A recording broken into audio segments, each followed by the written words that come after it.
A girl texts him she's breaking up and he cries. He's shocked, thinking it's a joke. He thought she was joking. They had plans, even marriage.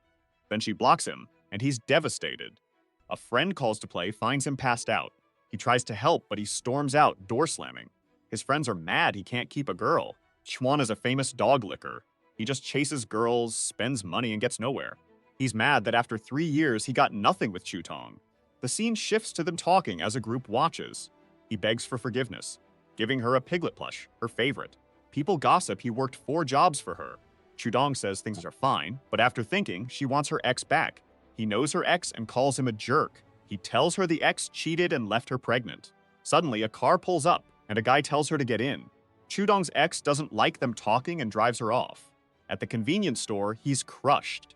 As a bootlicker, he thinks he'll never find a relationship. But a system pops up showing his info. Chen Yuan, 230 Chinese coins, 1 strength point. It also shows he has 90,000 Chinese coins to be a dog licker. He wonders what's going on. A girl walks up asking if he's okay because he keeps staring at her chest. He looks at her and starts checking her stats. The system shows her name is Hshu Lil. She's 21, 165 centimeters tall, weighs 49 kilograms, and is almost an 8 in looks. Her favorability towards him is -50. The system says if a chosen woman hits 95 favorability, she becomes his bootlicker. He's confused, wondering if he has to spend 90 billion on women. The system says his 90,000 coins are on his card, ready to spend. They only work on women. Hit 95 favorability, get 10% back plus other rewards. Convinced, the protagonist invites Shulila to eat, saying he'll pay. The system confirms he can spend on her. Hit 95 favorability with a girl, he gets 5 reward points to boost his abilities. The girl asks if he's just trying to flex his wealth. Chu Lil wonders if he's flirting and will succeed. He stares at her, recalling her power. She made a guy spend 30,000 with 3 words. He says, "Test me, you'll see." She accepts, telling him to buy snacks for the whole class. Chule scoffs, he looks like a beggar but flirts. She'll teach him. He spends 50,000, no problem. People talking trash realize he's rich, but doesn't look it. He tells her to relax, that's nothing to him. Not a fool, he asks her to add him. Layla's confused, wondering if he's a rich second-gen multimillionaire. She'll add him, but he must go somewhere first. Qlil thinks, let's see how I'll deal with you at Gucci. She says she's not materialistic, just wants to be sure of his sincerity. Given his clothes, he thinks he'll be thrown out. But Chen Yuan tells Xu Liu it's fine, and she can buy whatever she wants.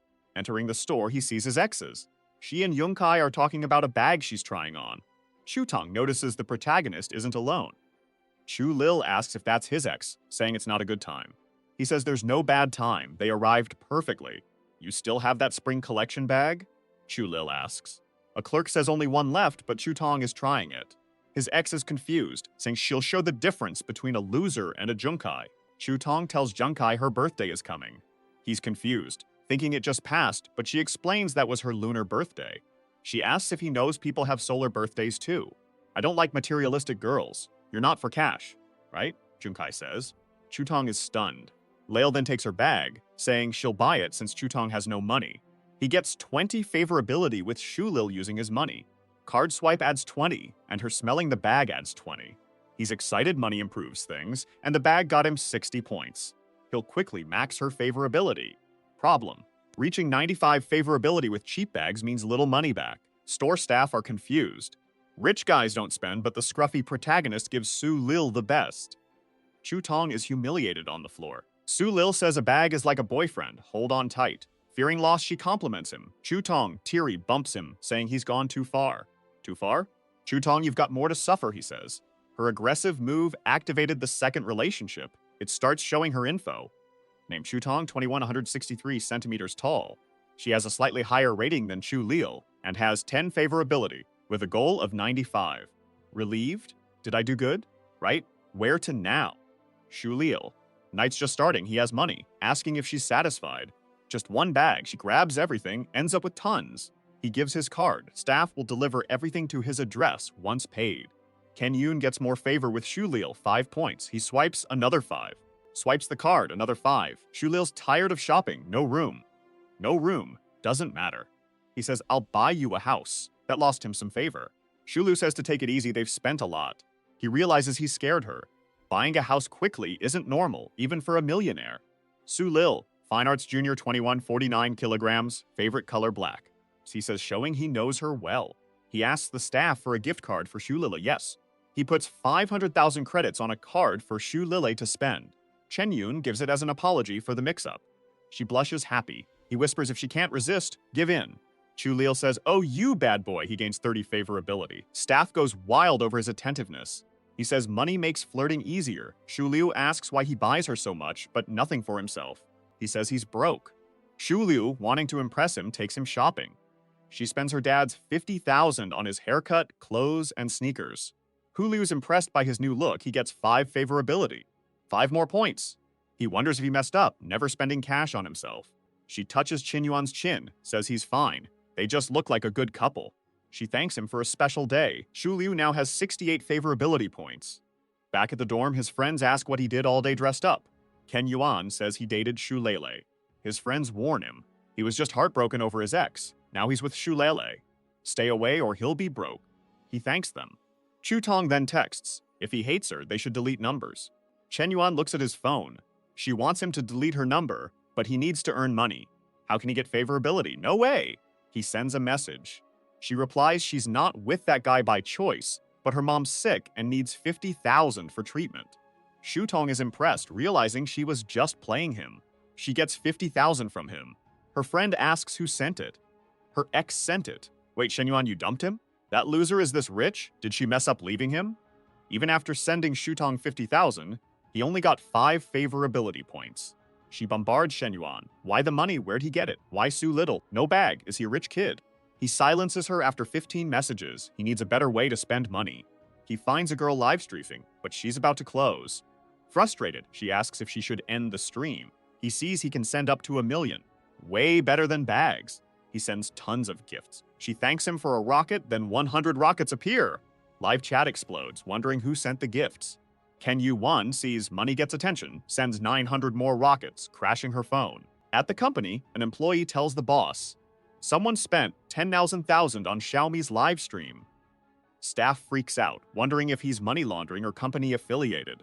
Other live streamers see his name, amazed he spent 10,000 on Xiaomi's stream, and flood his DMs. Chen Yuan just watches messages. The girl wonders if it's real, then a guy with a sign shows up needing his contact info for a raise. The girl thanks him for the gifts, asking if he's still in chat as she's closing. Chen Yuan crashed after spending all day. Next morning, friends see news. Someone dropped 10,000 on a live stream, debating what to do with it. He realizes he spent all that money but got no relationship. He opens TikTok to tons of girls messaging him. One girl, 28 and divorced, asks to meet. Frustrated by no reply, she invites him to her studio, saying she's waiting. He's not thrilled by these messages. No favorability. Friends still talk money, getting ready to go. He asks friends where they're going. They're seeing goddess Zhao Yuki, going early for a close look. Friends ask if he forgot. He always rushes to be there from her arrival to departure. The system shows her info, Zhao Yuki, Hunan Campus Beauty, Student Council VP, every student's dream. Level 10 piano, athlete, pro in ballet and fencing. Her talents make her tough to approach, an unattainable woman for all college guys. In 3 years, no one's gotten close. He feels challenged. She's the toughest girl, so he'll spend more money. Chu Tong says Chen Yuan only dressed up after their breakup. Fearing and Junkai will fight over her. Her favorability keeps rising, +10, +10. He's annoyed, saying it only went up because he dressed up. Nonsense! His real focus is Zhao Yuki. A guy nearby bets his boss will win over Zhao Yuki, saying she'll fall for him. He walks up, asking for her number. Another guy asks what he's doing, but he ignores him, insisting she add him. He wants to get to know her and be friends. The angry guy asks if he's looking for trouble with Yuki. He claims it's a misunderstanding, saying he just wanted to join the student union for advice since she's VP.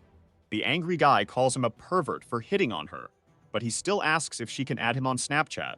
She's puzzled by all this. He's confident she'll add him. The president says he's bold to be mocked.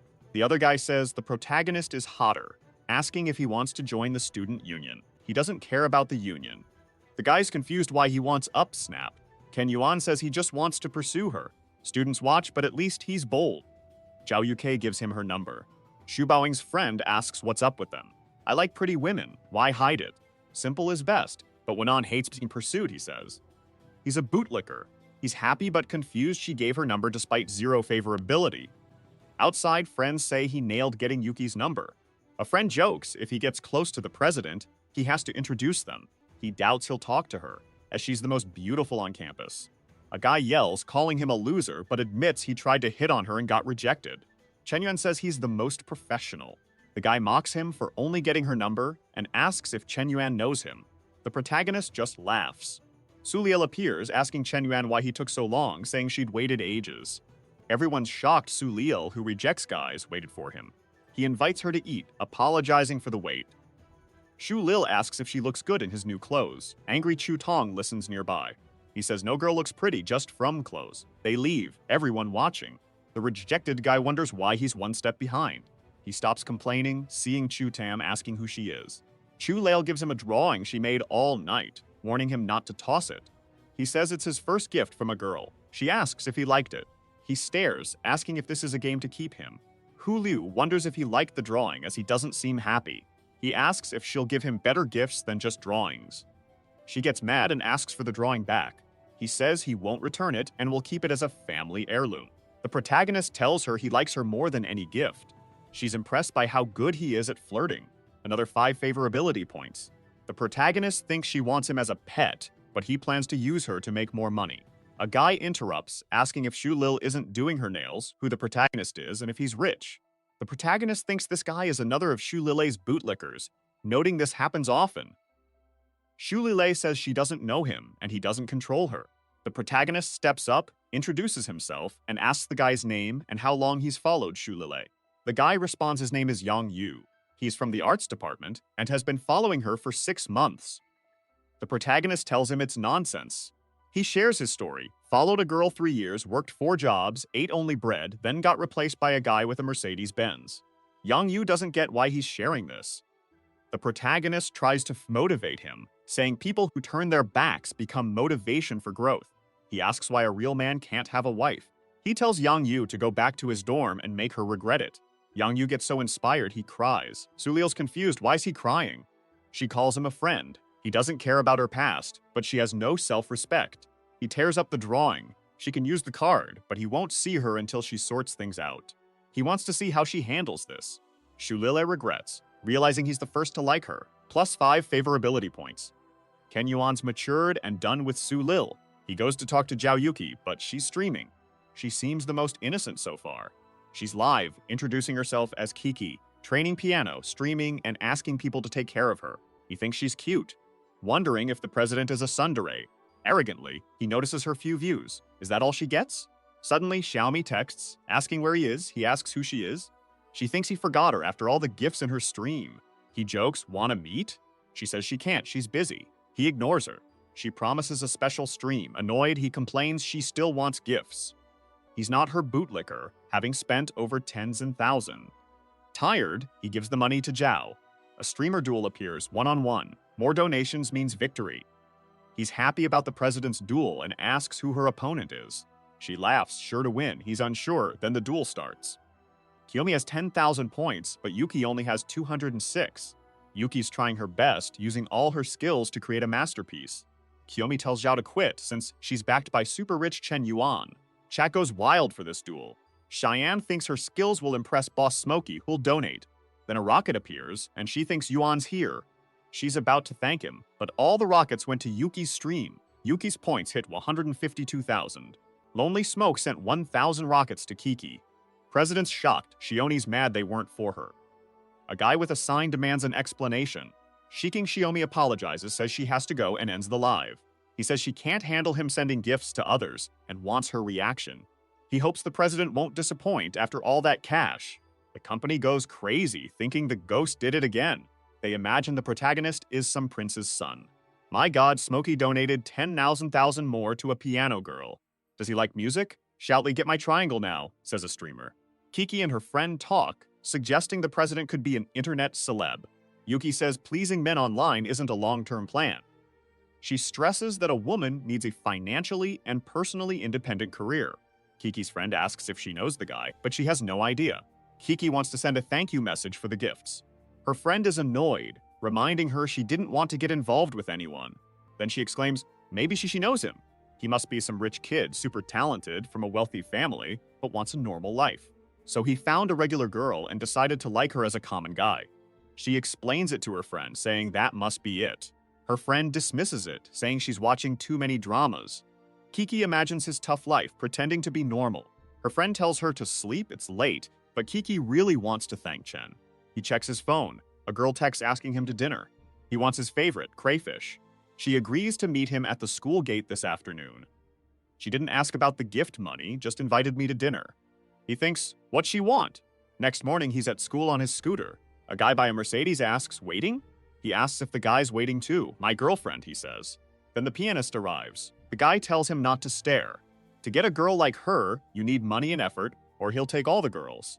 Kiki sees him, imagining a motorcycle hero. She runs to him.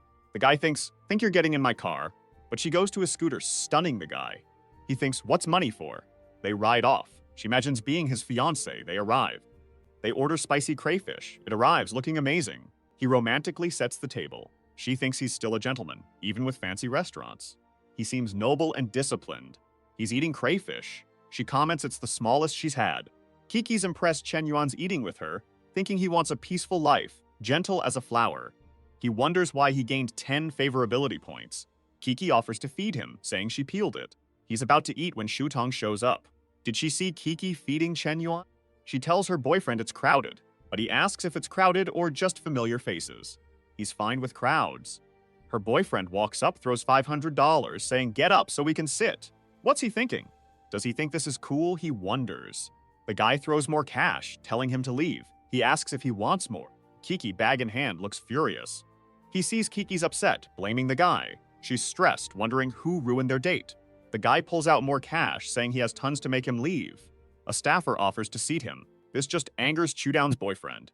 He demands that table. Then he gets hit with a bag. A woman pretends it was an accident. Angry, Chen is confused. The blonde guy knows the woman, calls her Chokam. He asks what's up. She angrily says she caught him cheating. He says she's wrong, he can't cheat, she's his world. She pulls the blonde's hair, blaming her for seducing him. The blonde cries, saying he invited her and lied. The guy says she's lying and slaps her. She collapses. He tries to slap her but gets stopped. Woman, you like making a scene? The protagonist says this, and Lonely Smoke gains 20 favorability. Kutong says he loves her. He keeps gaining favorability with Chutong, 40 points total. The bootlicker system's second target hit 95. The system congratulates Chen Yuan for reversing the bootlicker situation. He spent 50,000 on the target and gets 5,000 back. Chutong is now the protagonist bootlicker, gaining 20 strength. Chen Yuan adds 10 strength, 10 fitness. He flexes. Blonde demands Chen let go, grabs a bottle, threatens death. Chen finds him annoying, punches the bottle in the guy, sending him flying. He falls defeated. Chen says depending on a woman is fine, but hitting her is despicable. The blonde clutches a balloon popper. Chen's girl is nervous, wants him to finish it. Chudong's boyfriend charges, but Chen's new points let him dodge, making the blonde hit his elbow and fall. Everyone's nervous. Blonde guy's on the ground, foaming. Chen walks off hand in pocket with the girl. Chutong clings to Chen's leg, begging for another chance. Chen reminds her of the guy who ran 10 kilometers with her to the hospital, the one who saved 6 months for her phone, ignored as it wasn't the latest, and the one who, despite her vanity, still saw her as good. He tells her all those guys are dead. He apologizes for everything. She says president is too formal, call her Kiki. She wasn't bothered, saw a new side. She finds Shen Yuan more intriguing, expecting countless surprises. Shutong gets home, soaked and crying. Friend asks why no umbrella. Shutong's too nervous to talk. Friend asks if it was Chen Yuan, heard he gave 10M to Zhao on stream. Chen Yuan might not look it, but he's rich. What? Over 10.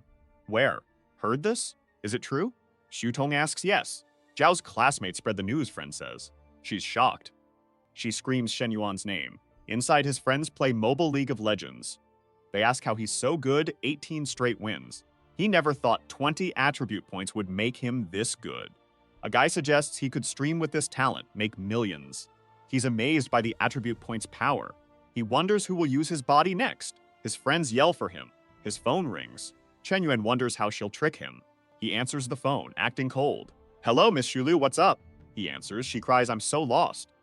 In an abandoned room, full of Chen Yuan's stuff, she asks for 500,000.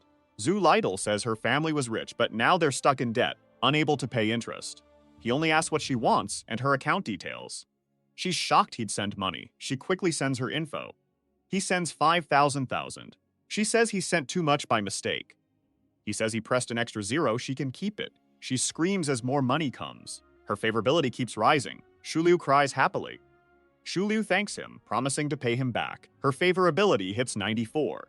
He sees her favorability at 94, gripes about not winning her over fast, and thinks about confessing. But he quickly drops it, knowing showing feelings loses. Next day, he's with friends when someone calls him. He turns, it's Chutong with pastries, asking him to eat in class. His friend's shocked. Why is she bringing Chen Yuan breakfast? But then, Wan hears someone else call him. It's Leo, also with breakfast, saying he must be tired of cafeteria food. A bootlicker showdown begins. Again, someone else calls Chen Yuan. His friends are outraged he has another girl. The protagonist wonders who it is this time. It's the president, bringing raiment for them. The three girls glare at each other. The president is the campus's second most beautiful, with a strong vibe. He gets the raiment, asking how she knew he liked it with meat. She says it was easy to guess after their date. Ken Yuan isn't even trying to seduce anymore. He just wants to see who can seduce him better. He says President Zhao easily wins, she gets his tastes. Kiki jabs the others. She wouldn't bring breakfast without knowing his preferences. If someone misses details, he doesn't like them. After that, she basically landed a spinning punch on the other two. Then she gives him a gift to show thanks. He's impressed. It's the new iPhone. All his friends are stunned by the latest phone. One friend jokes that seeing girls give Chen Yuan gifts is worse than losing his dad. The girls say her 10,000 item was super generous. He tells Kiki she didn't have to. She replies he spent more on her, and it's the thought that counts since she's low on cash. Next, Shutong is sad, wondering how hard it is to win Chen Yuan back. A few days later, many competitors appear. Shuliu calls Shutong to talk privately, but Shutong is furious, blaming her. Shuliu approaches, suggesting an alliance against Yuki. In the next chapter, he's with his iPhone, praising Yuki for the gift. Shu looks back, thinking he said something, but Chen Yuan says it was nothing. The protagonist has 40 favorability points with the warrior. He feels if it wasn't for those dumb 40 points, she'd be his already. He's impressed by her, she's changing him. He's nowhere near maxing out the points, but she acts like he already did. Yaomi calls. The TikTok streamer texts him. She says they couldn't meet, but she was joking so they can meet. She's scared of meeting livestream fans. The protagonist wonders if that's an excuse. He tells her to send photos, because he's not easy to win over. Dragon King messages him, inviting him to a group of otakus, who are trashy and donate. Ken Yuan joins, now called Solitary Cigarette. Someone's surprised Dragon King invited the protagonist, calling him their top donor. The protagonist introduces himself, asking them to be nice. Someone says he looks rich and must be talented. Another person has a business, asking if he wants to join. Chen Yuan, rich kids testing me. Fine, I'll play along. Yes, sure. I can help you. Chat. Message me privately, okay? Big Cigarette, I have a villa. Are you interested in it? Protagonist asks for the villa's location. The person sends the Yanko district address, worth 1M. He's buying an apartment and will check it out soon. Inside, a bald guy asks if he's serious and if Chen Yuan has money, since he thinks he's not real. He gets the address, wondering how much she'd like him if he gave her this place. Next day, at the villa with the president, she asks why he brought her here suddenly. Hey, you must be Brother Lu's Cigarette, right? Says the guard with the illustrated head. The protagonist recognizes the face and gives him a hug. The guy thinks Chen doesn't look rich, but having the president with him gives him some cred. He wonders if Chen is from a secret rich family and thinks this will be a tough negotiation. He introduces himself as Hong Yuan Xiao, saying he has small businesses but needs to sell the villa due to money problems. The bald man invites them in. The host describes the house, over 500 square meters, land over 2,000 square meters, designer decor, and exclusive Italian furniture. He tells them to enjoy the river and city view, saying if he weren't broke, he'd want to be buried there. Kiki realizes he's serious about buying, despite the high price. Chen Yuan takes a quick look, saying he thought the house would be nicer, and asks how much it costs. The bald man says he needs the money, noting many are interested, making negotiation hard. He wanted to sell it for 50,000, but asks if 60,000 is fair. Ken Yuan lets out a gasp. The man wonders if the price is too high for him, thinking it's hard to fool a noble son. The protagonist says he didn't expect it to be so cheap. Everyone in the room is impressed by his response. The bald man thinks he should have asked for more, like 70 or 80s in thousand. The protagonist asks Kiki if they should buy the house. Kiki is surprised but says she doesn't care if he buys it. He gets close to her and says he's buying this house for her. The bald man is shocked, never thinking he'd buy it for the president. Kiki stands stunned, saying 60,000 is too much. She imagines Shen Yuan locking her in the basement, tying her up. She apologizes, saying she can't accept such a gift. The protagonist takes her hand, asking her to listen. He explains there's a limit on properties he can own, and he has several houses. He'd put this one in her name. She'd have a house. She imagines wild things. He asks if she values their relationship, saying everything's hers. He gets 10 favorability, another 10, hitting 90. 5 more. He thinks he deserves an Oscar. His acting's improving. The blonde nudges the bald guy, asking when this will happen. The airport guy says he can't afford it. Chen Yuan swipes his card. He'll transfer the money, then pay the rest once paperwork's done. The man tells him not to worry. Everything will be sorted out soon. His plan is going perfectly. The president's favorability hits 90. Chen Yuan thinks his 70 million investment will return over 700,000. She looks at him, thinking he's about to say something embarrassing. She imagines their perfect wedding, Milan or Maldives. She wonders about the ring, thinks of baby names, and worries he'll forget her when old. But they arrive before more imagining. She gets out and asks if Chen Yuan isn't coming. He says no. A friend invited him to play a game and he waves goodbye. She waves back sadly. She feels annoyed, expecting more than just a goodbye. Chen Yuan arrives at the internet cafe, greeting his friends. They complain he took too long, saying they started without him. His friends rush him to register and play, as they were losing. He notices Shulu is there and is impressed. She says her dad owns several internet cafes and this one just opened. She's there to get more customers. She thanks him, saying her family's debts are finally paid off. Shulu says she'll get him a drink and an unlimited play card. Chen Yuan says no, but then something explodes behind him. 2 guys show up, one looks like a movie character. He asks Kaksu Liu if she's Lao Shu's daughter and when her dad will pay. Shu Liu, looking a mess, says her father paid the 5,000 debt. The guy says that was just the start. There's 15,000 in interest left. She calls it a scam and threatens police. The guy grabs Su Lyle's wrist, telling her to shut up. If she won't pay 15,000, they'll take her. He says she'd pay off the debt, working at his nightclub for a year or 2. The protagonist pulls her arm away, telling the guy to stop if he wants to leave alive. Shulu freaks out. The thug says the protagonist has no idea what he's doing and orders his men to kill him. Then chaos breaks out, some guys with cake cutters, others barehanded. The protagonist lands a sneaker kick right on the thug's chin.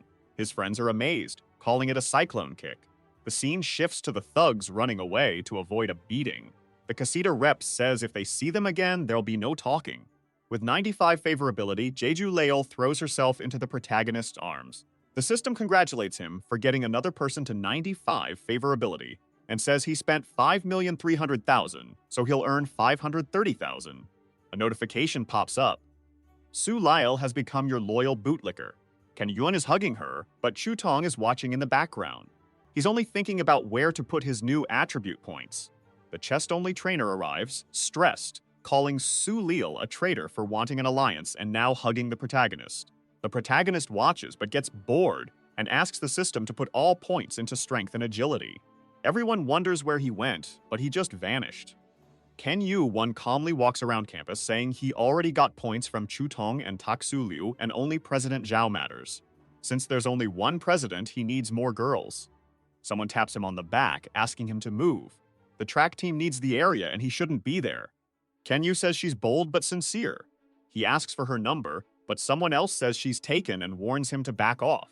Chen Yuan stares, thinking he's seen this guy. He flashes back, recognizing the thug who beat him. He tells him to check himself before judging, then asks why he chased Xiaoyu. Old enemies are easy to find. He activates the system on the guy's girlfriend. The system shows her name is He Jiaying. She's 19, 1.69 meters tall, weighs 50 kilograms, and has an appearance rating of 8.2. Her favorability is -5. Given the difficulty, the system will grant more attribute points. Ken Yuan celebrates, saying he can get 22 points. The jealous guy is in line for the race. People wonder who that guy is in the last lane. They've never seen him run. The race starts and the guy runs thinking it's too easy, like racing ants. But he doesn't see the protagonist flash past him. Ken Yuan tells Lian to watch, as the protagonist will win the sport he trained for his whole life. The guy, fuming, asks if Chen Yuan underestimated him. He doesn't realize it, but the protagonist completely crushes him. He wonders how this is possible. The protagonist mocks him for training a decade just to lose to a week's favorability points. The crowd goes wild, impressed that he's on his 5th lap in 15 seconds. Chen Yuan happily arrives at the finish line. The most loyal girl in all of China is impressed Liang lost. The announcer says something incredible is happening, a new champion breaking all records. A muscular professor approaches the protagonist, saying Chen Yuan has extraordinary abilities and asks him to join the track team, promising national championship potential. The humiliated guy asks if the spot wasn't his. The protagonist mocks Liang, asking if the spot was his, saying it isn't anymore. The last romantic girl in China imagines he's a pro runner. With that, she gains 5 favorability points. The loser approaches and asks if she was thinking about something else. She says no, she was just worried about him. Another 5 favorability points, and another 5. Kiki's friend asks where she was. Didn't she know the protagonist bought her house? She's shocked. Did he really buy her a house? She was busy visiting it with him. It costs 60,000 in Anko. Her friend can't believe a president is so lucky yet so naive. She sees forum news, tells Kiki to look. The rumor says Chen Yuan from Ryu University is human trash, dating many people. They look at each other. Chen Yuan wonders if he's trash, saying it's just spending money and all slander. 3 guys are celebrating, ready to ruin the protagonist rep. Someone appears behind them, asking what they're doing. The 3 are startled, saying the protagonist's too arrogant, so they're teaching him a lesson. The race loser sees the news and wonders if it's the guy from the race. Now that he has the protagonist's name, he remembers beating him up when they were kids. They went to the same high school. The protagonist was crazy, he has lots of info. The loser says he used to bother girls. The 3 boys put him in a chair, asking for more details to post and ruin his reputation. Liang says after winning, the protagonist thinks he'll get away with it, but he'll change minds. You and the coach won't help this university trash. The news calls him the biggest trash, involved with many women, always objectifying them. Be careful. One guy adds that the girls weren't willing. He bothered them so much their grades even dropped. Everyone seeing this never imagined it. The girls are totally shocked. In the president's office, he takes a phone, says the protagonist can't stay. He'll investigate Chen Yuan and expel him. Next chapter, someone says Chen Yuan's special, imagining he can't see a girl suffer without spending money to help. Kicking the Joker, hate you trash. I hate men who hit women. When night falls, he becomes a black knight. With strong punches, he ends all evil. A mysterious, powerful man protecting the city of desire and sin. And the one who said this, none other than President Kiki. She says the protagonist is a hero to her. The guys ask if that's an exaggeration and where she got that idea. Kiki says it's just her gut. Guys doubt her. President's aide says she's the student council VP, a bit odd but reliable. The president frowns, tells them to question others. The president thinks he's the best. Now to Chu Tong. Hey Burley, about a classmate. It's Chen Yuan, interviewer. Come with us. Shu Tong says he was too good for her. She admits she was an idiot, greedy, and wronged him. She wants him back, then cries. A cop gives her a tissue. He asks Shu Tong if the protagonist's still good, even after turning her down. The president, seeing her desperation, says she deserves it and isn't worthy of his love. He storms out, lights a cigarette to calm his jealousy, wondering if he messed up. He sees the protagonist is innocent. People just want to ruin his name. He then spots 2 people with a banner. It's Su Liu and her dad. President asks why they're here. I'm Su Liu from Arts, making a banner for Cheng Yuan. Her dad says the protagonist protected his daughter and helped his family. The president's even more impressed and jealous. He says goodbye. He thinks he blamed the wrong person and rechecks the post. A girl commented if he's trash, she's jumping in the dumpster. Girls are sharing, protagonist is running. Many girls praise him, saying their hearts race when they see him. The president's impressed, only women defend him. He thinks people target him because he stands out. The president understands Chen Yuan and will bring justice, tolerating no complaints. The president calls students to discuss Chen Yuan's school forum rumors. He investigated, found Chen Yuan honest, and all rumors are slander. The president clears Chen Yuan's name. He says Chen Yuan helps and protects many, but keeps it secret since he doesn't want credit. Eve praises Chen Yuan, almost crying, giving him an award for positive contributions, telling students to learn. Chen Yuan is confused, asking why he's getting this for protecting someone. Liang's confused, cursing the president. Chen Yuan was supposed to be ruined, and Liang thinks that should be him. He sees his girlfriend complimenting Chen Yuan, and her favorability rises. Another 10, another 10. The meeting ends, everyone leaves. She asks if he's gone mad or isn't well, and why he's so jealous of Chen Yuan. She truly admires her classmate. Even after helping so many, Chen Yuan doesn't care about fame or money. She mentions him winning against Liang but not joining track, calling it incredible. He grabs her wrist forcefully. She tells him to shut up and let go, saying he's hurting her. The loser gets close to her. Ken Yuan is useless. Liang boasts about his Tesla and more. But right next to them, Chen Yuan calls the bald man for a pickup. He wants a humble profile, not an expensive car. This is just the illustrated head, who came in a new car. The bald man apologizes, saying he was on time, so he came in that car. Chen Yuan gets angry, telling him to pay attention. He said no expensive cars. The guy understood. Both of them look on. And with that, Chen Yuan leaves. Liang's girlfriend says she's tired of this and wants to break up. He says that's impossible, but ends up desolate on the ground. Ken Yuan transfers money to bald man. The guy thanks him. Chen Yuan says he'll return to school while everything is resolved. Bald man offers Chen Yuan a ride, but he says no. The car gets too much attention. Bald man just tells him to be careful. Walking, the protagonist says President Zhao is the priority. He just needs a bit more to finish the system for 25 attribute points. He needs to buy her something, wondering if the chubby guy has anything. In the group chat, everyone's amazed the protagonist bought the house so fast. One guy says Chen Yuan has lots of money. He tells them to chill. He bought it to help a friend. They're shocked when he shows up. Everyone loves him. A guy asks if he wants a luxury car, saying he knows sellers. A guy calls. Zhang family runs an imported car business. He's happy to meet him. The protagonist sees the card, Zhang Group. Chen Yuan thinks his family has a huge industry. He's a rich kid. He tells Zhang it's impressive he runs such a big car business. The guy thought the protagonist was older, given the house. They chat. Two girls wonder if Chen Yuan is from a rich family. Manager Jiang greeted him, but decide they have no chance. The manager brags his store has the biggest luxury car collection. He tells the protagonist to ask for any car. The protagonist asks for a Bugatti Chiron. Chen Yuan must be joking. It's super rare. He says he doesn't have it. Zhang's embarrassed. Chen Yuan asks for a Lamborghini Veneno. Zhang says no. He asks for a Pavani Huera. Zhang says they don't have it. The salesperson sweats. The manager explains their cars range from 2 to 8,000. The protagonist's choices are too expensive. The protagonist is disappointed, expecting more from Zhang's claims. Zhang thinks he's joking, buying a house. The manager says they lack his desired cars, but have a Ferrari LaFerrari. It's one of Ferrari's rarest, with a V12, 800 HP, 0-100 km/h in under 3 seconds, costing 22 million. He asks the protagonist what he thinks. Ken Yuan says Ferraris are pricey but not cheap, maybe a perfect gift for President Zhao. The protagonist says if it's over 20,000, the deal's on. Ken Yuan praises Zhang and wants to pay right away. He asks if they can deliver it to Riverside Villa Community 1. The sweating guy says he can.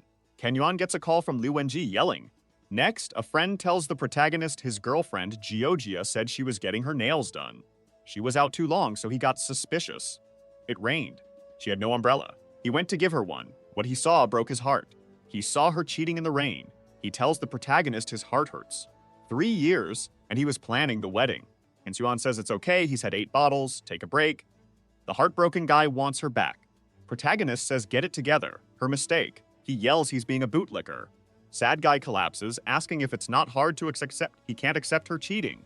The protagonist, now angry, says he needs to learn a lesson and grabs his phone. His friend asks who he's calling and what's the plan. Ken Yuan tells him to relax and trust him. From now on, he'll handle everything, making his ex-girlfriend kneel and beg. He calls the dealership guy, who answers quickly. Chen Yuan says he needs to borrow some cars, nothing too expensive, just those over 20,000. He needs trusted friends to drive them tomorrow. The dealership guy says no problem, he'll arrange it. The protagonist's friend is still confused. Chen Yuan calls Xu Liu. His friend notices that with one call, he brought a beautiful girl. He asks where the old Chen Yuan, who licked girls' boots, went and why she's now licking his. Hey Xu Liu, this is my brother Wenji, the protagonist says, introducing his friend. She's confused, thinking he called just to introduce a friend. She then thinks maybe he wants her to meet his close friends. But the protagonist quickly says it's not that. He just needs her help with a little prank tomorrow. The next day, the protagonist's friend shows up looking like a gangster. Xu Liu clings to his arm, saying he scared her, and the car he bought for her almost hit someone. The friend, super nervous, stammers that if she hit him, no biggie, they'd just buy another car. Chen Yuan's ex wonders how he turned into this rich kid type. She asks if Wenji's just flexing. He nervously says someone's barking. Pissed, the ex asks what he's doing. She knows his family. She admits her mistake, but his act is shameless. In the car, a friend says the woman totally gets it. The protagonist adds, "Brothers, it's showtime." Ferraris arrive. White-haired guy asks Wenji if he's okay, recognize me? He approaches Wenji's ex's new guy. Little girl, he's Makai. Right? Mine owner? He's always lying to impress girls. What do you think? A rich kid? Wake up, said the white-haired guy. Wenji's ex's guy asks the white-haired guy to let him go. He says these guys always fool innocent girls. Wenji's ex is gone. Furious, the girl goes after the guy. Wenji watches, tells everyone to leave. His ex clings to his leg, begging, "Don't leave. I fear poverty, just a chance." Wenji tells her not to call them that. Last meeting, don't contact me. The guy looks around. He tries to leave, but hits the protagonist. Chen Yuan asks, "Flee? 100 slaps first." At the bar, everyone in Ferraris celebrates meeting's Mr. Yuan. Protagonist thanks them for their help. Lu's cigarette is Chef Zhang's friend, so no formalities. White-haired guy asks if he's from news, with a request. The protagonist asks what the favor is. The guys stare. White-haired guy's broke, needs Chen Yuan's help for a streamer. Protagonist thinks they're just testing his wealth. Dealership guy says it was a joke, tells white-haired guy to handle his own flirting. Loose cigarette slams his glass. Guys think he's mad. Protagonist says the joke's too mild, it's just gifts. He goes to the bathroom, leaving his phone for the guy to spend freely. The guy takes it, shocked by the trust. Chen Yuan thanks him, knowing no money for drinks, but the guy can send gifts. He pees. Guy imagines a dragon versus a chick muttering, "Good kid." Chen Yuan comes out, sees the crowd, wonders what's up. My god, 1004, 1006, damn, everyone says. The protagonist arrives, asking why they're acting like that. White-haired guy gets nervous, returns the phone. Protagonist calls him weak for only 20M. Guys go crazy, wondering if he's richer than a bank. Protagonist says 13M is too little, 20M's nothing. He'll spend 60M. The guy grabs his hand. Dealership guy arrives, tells white-haired guy he lost, and toasts Chief Yuan. The guy starts the toast. Honorable Chief Yan, from now on, I follow your lead. Onlookers wonder who the guy in the middle is. They say the white-haired guy is rich, but seems involved with the protagonist. Chen Xuan's phone rings. He bids farewell to the group. The blue-eared guy thinks protagonist is running from the bill, but another calls him crazy, seeing the money spent. The little streamer messaged. She's in town, wants to meet. Protagonist's free tomorrow, sends kisses. Chen Yuan stares, says his kindness will pay off. She arrives thinking it's just a date. Her charm will handle it. Next chapter, Chu Tong messages, wants to start over. She imagined world travel, tasting every dish. She woke up alone, asked for forgiveness. Protagonist blocked her, focused on his streamer date. She asked what he was doing. Chen Yuan shrugged it off. She recalled her boss's scolding. He spends more than all her fans daily. Capture him even if she has to strip. The streamer thinks he's indifferent, can't win him. She tries to charm him, asking how he got rich so young. System messages, favorability too high, can't connect. Protagonist needs to lower it first, wonders what to do. He does gross things to lower favorability, like feet on the table. He says he's a lucky unemployed guy. She's outraged he doesn't work but has money. Protagonist says he only uses his father's money. They're going bankrupt, owing millions to banks. He arranged this meeting to get back money he gave her, saying he spent too much. She's disgusted when he doesn't wash his hands after picking his nose, but his plan is working as he loses 20 favorability points. She can't take it. Why ask her out if he's poor? Asking for gifts back shows he's not honorable. Lose 20, lose 20, lose 20. She says she was crazy to go out with a loser like him. The streamer calls someone, says he's bothering her, thinks he might be a stalker. Protagonist is dismayed by such a dishonest woman, calling her shameless for changing demeanor so quickly. A guy bursts in, asking who's bothering his woman. She runs to him, saying she was scared to death of the pervert Chen Yuan. The guy ignores her and approaches. "Brother Yuan, you're here too," said a shooky protagonist. The guy is impressed to meet Chen Yuan, saying it's an honor to know him.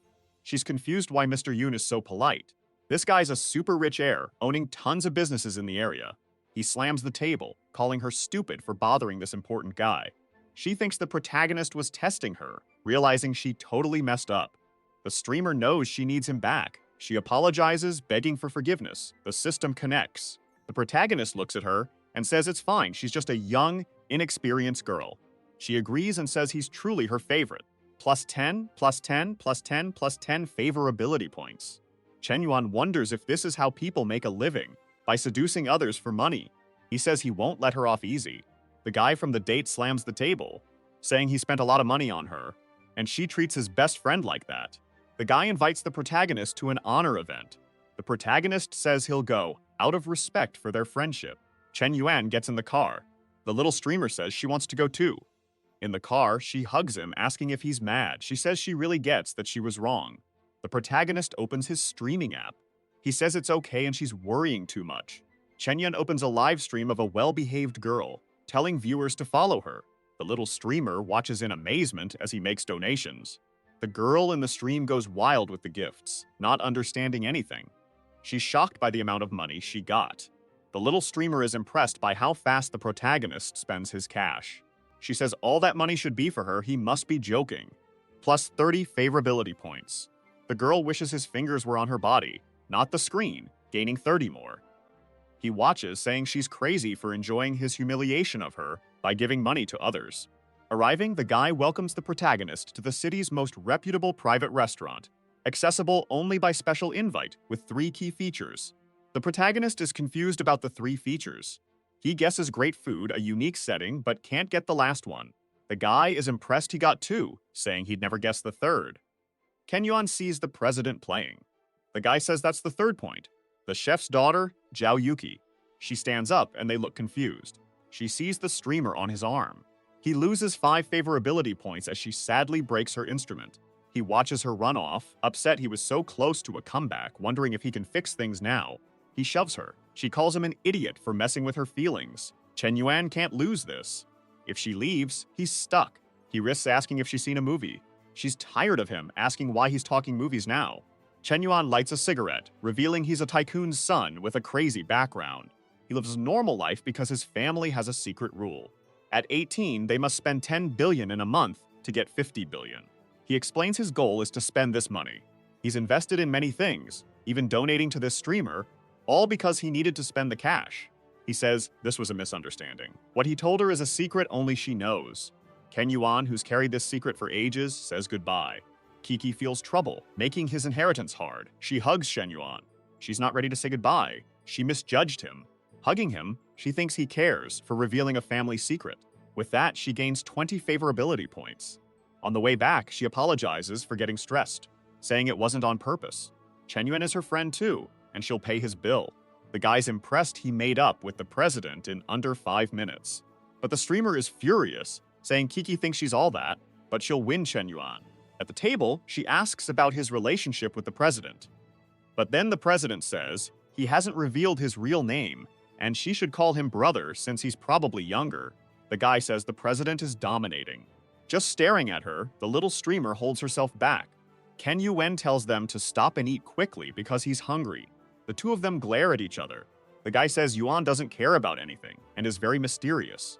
One's a famous shark platform streamer, a wealth reaper, and the other's a renowned, talented woman with huge aspirations.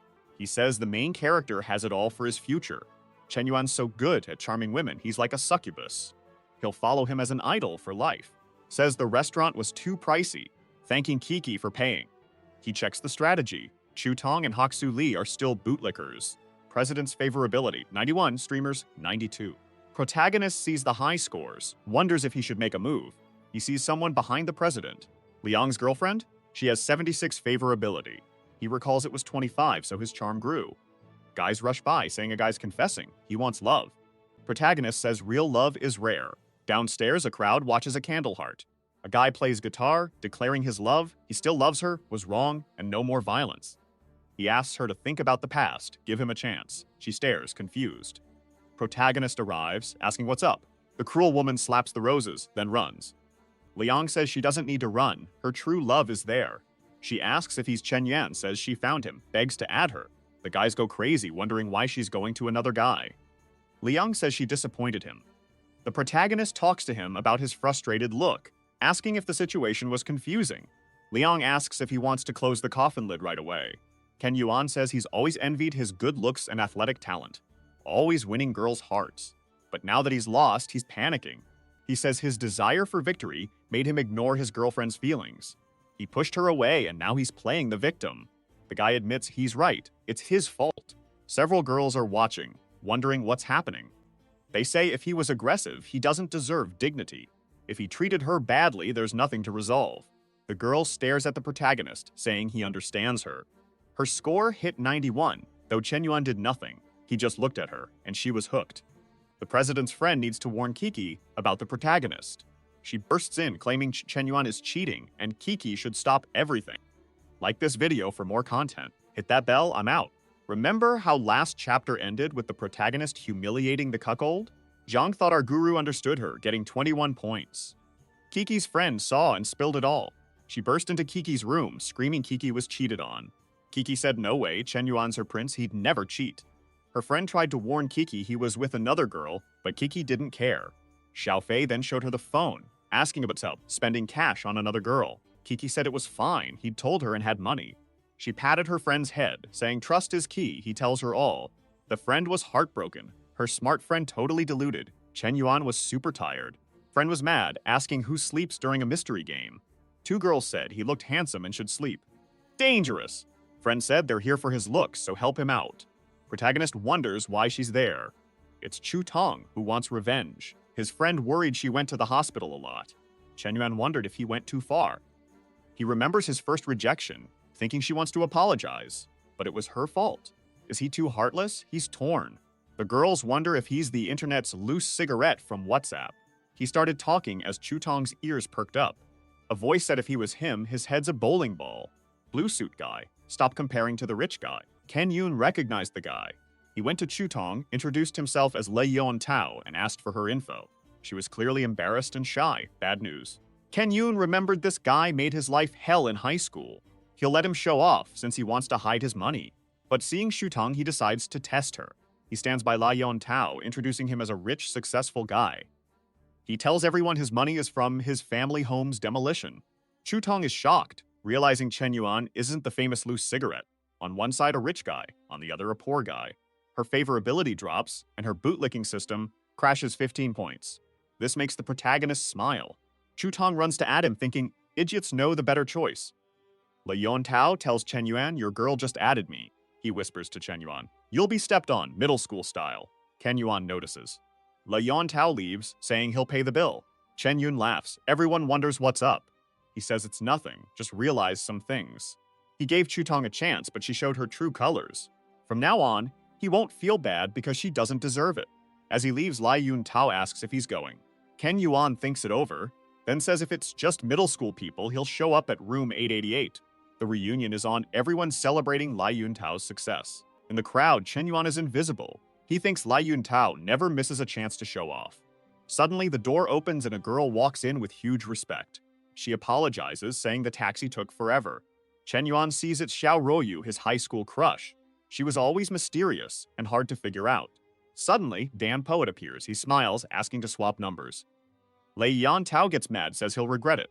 Ruoyu thinks she's seen him, says it's fine to swap numbers. The bootlicking started, and she's a 9.2. Someone from the table yells Chen Yuan's never been special, so why is he acting so big? A girl says he's faking being rich, it's shameful. She warns everyone Chen Yuan hangs with rich kids who hurt lots of women. One of Chen Yuan's friends says she's clueless. She claims Chen Yuan made her ex humiliate her. That car guy made her suffer. Crying, she's sure Chen Yuan just wants Ruoyu's number to sell. Ruoyu watches, starting to dislike him. Yun Tao jumps in, asking Chen Yuan if he's so poor he needs to rely on others, offering him a job. Chen Yuan sees them insulting him, thinks they're plotting. If they're out, he'll step on them. He texts Hao Qian to bring a Ferrari to the restaurant. Later, everyone heads downstairs to leave.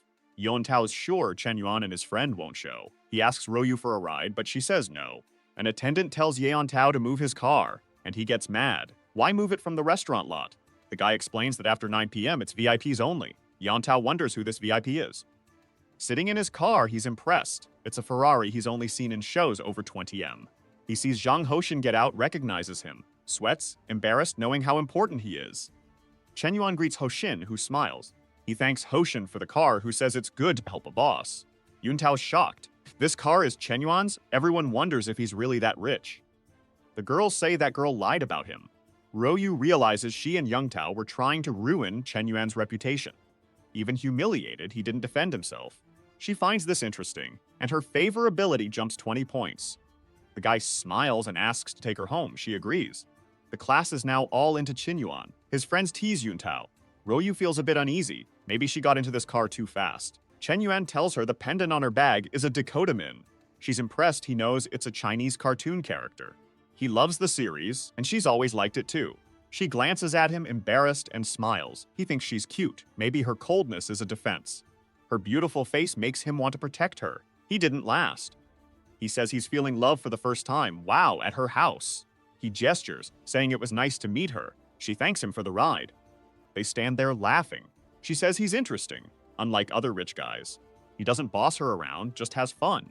She goes inside, and her mom asks about the blind date. Her dad's business is crucial. They have no choice. Royo cries she won't marry to help the company. Her feelings matter. But her mom says it's her duty. They pay for everything. If her dad's company goes broke, they're all ruined. The Han guy isn't exciting, but the situation matters more than feelings. Crying, she understands. A tear hits her doll. Ken Yuan watches the rich guys. The car guy mentions crazy news. Chen Yuan gets curious. He learns Ryu is marrying a chubby, bad-haired guy due to family bankruptcy. He wonders if he got into this mess. But remembering her, he questions if she'll really marry. Since high school, he couldn't take his eyes off her. No, he won't let this happen. This time, he'll be decisive and won't let life pass him by. A girl asks if Chen Yuan just passed by, and the guy says it was him. She stops him, introduces herself as Shen Shuyu, and asks if he wants to be an internet celebrity.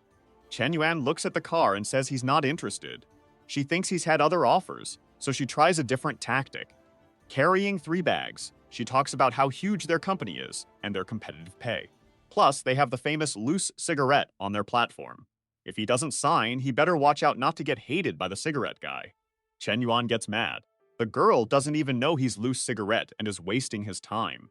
She's in his face, and he wonders if she thinks he won't do anything. So he grabs his phone, thinking if he won't do anything, someone else will. He goes to the rich kids group, shares her name and company, asking for help.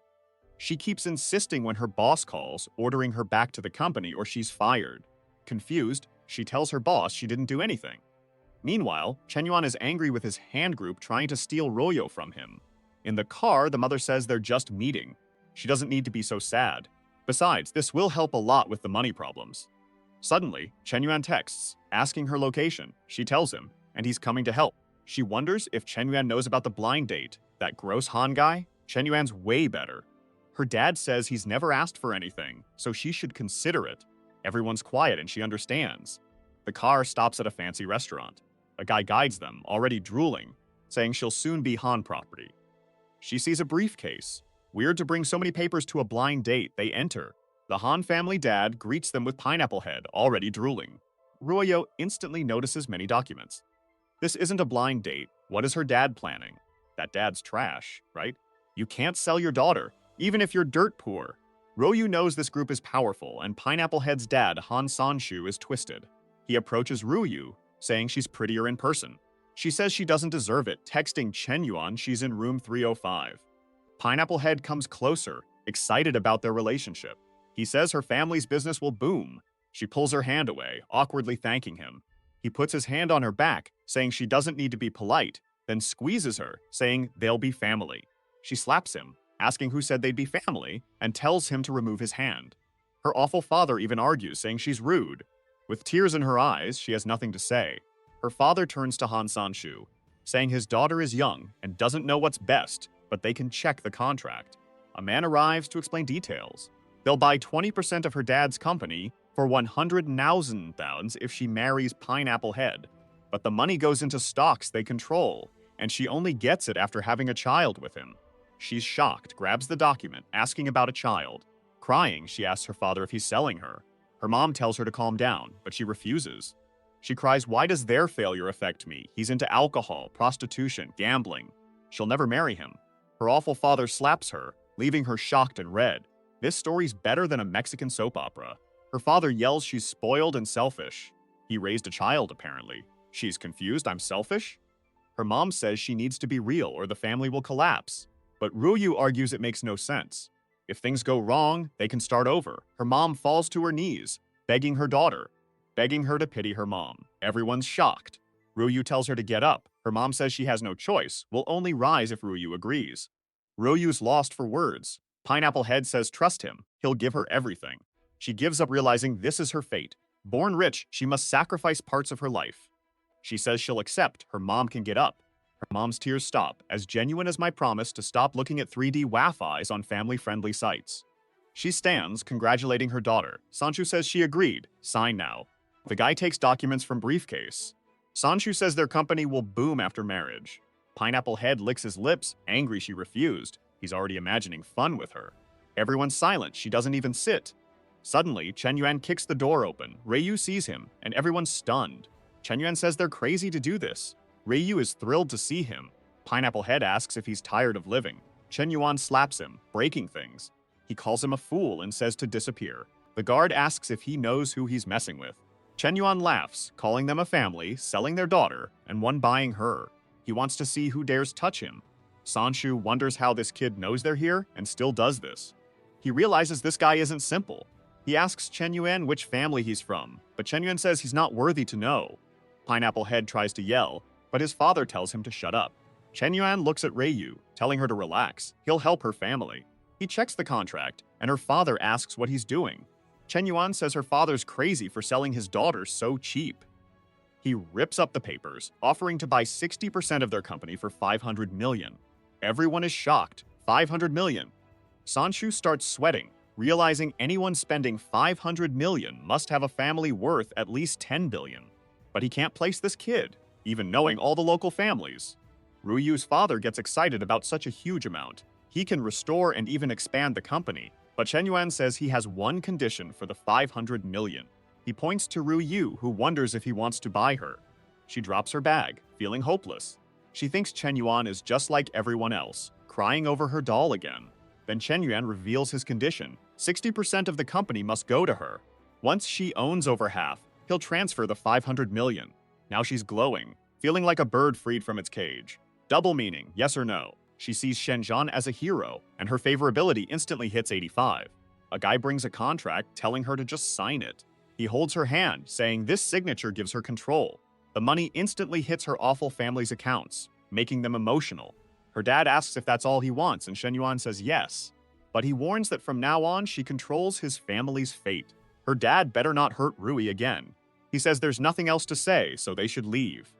Shanshu flips, praising Chen Yuan's work and telling him to ignore his son. He sees Chen Yuan as a money god for dropping 500 thousand. Her dad knows it's dumb to fight him. Pineapple Head yells at his dad, complaining about getting hit twice for being a fool. As he's beaten, Chen Yuan leaves with Ryo. She thanks him for saving her. He says nothing changed. He's saved her before. Flashback. Ryu rode her bike home, worried about meeting strangers. She met some creeps. One even offered an ear cleaning. Someone ran up, headbutting a guy. Holding them off, he told her to run, don't look back. She ran, Chen Yuan stayed beaten. Desperate, she forgot his face. Later, she returned with police, but he was gone. Crying, she never thought she'd find her savior. She's excited, never thought it was him. Another 10 favorability points hits 95, and a counterattack is ready. System: 500,000 spent to impress her, 50,000 gained back, plus attribute points and English, French, Russian, Korean skills.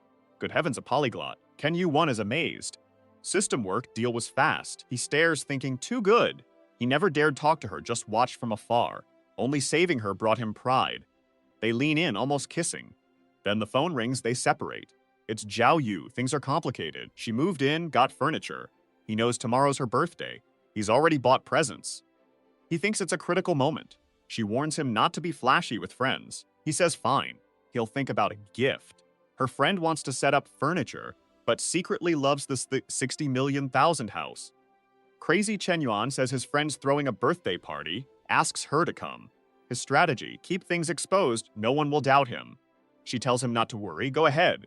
She's busy but won't ask pointless questions. He says it's a shame, she'd be the prettiest. She says she'll visit, but he's just polite. He knows if she accepts, things get complicated. She's confident her charm wins, even with prettier women. This one loves competition.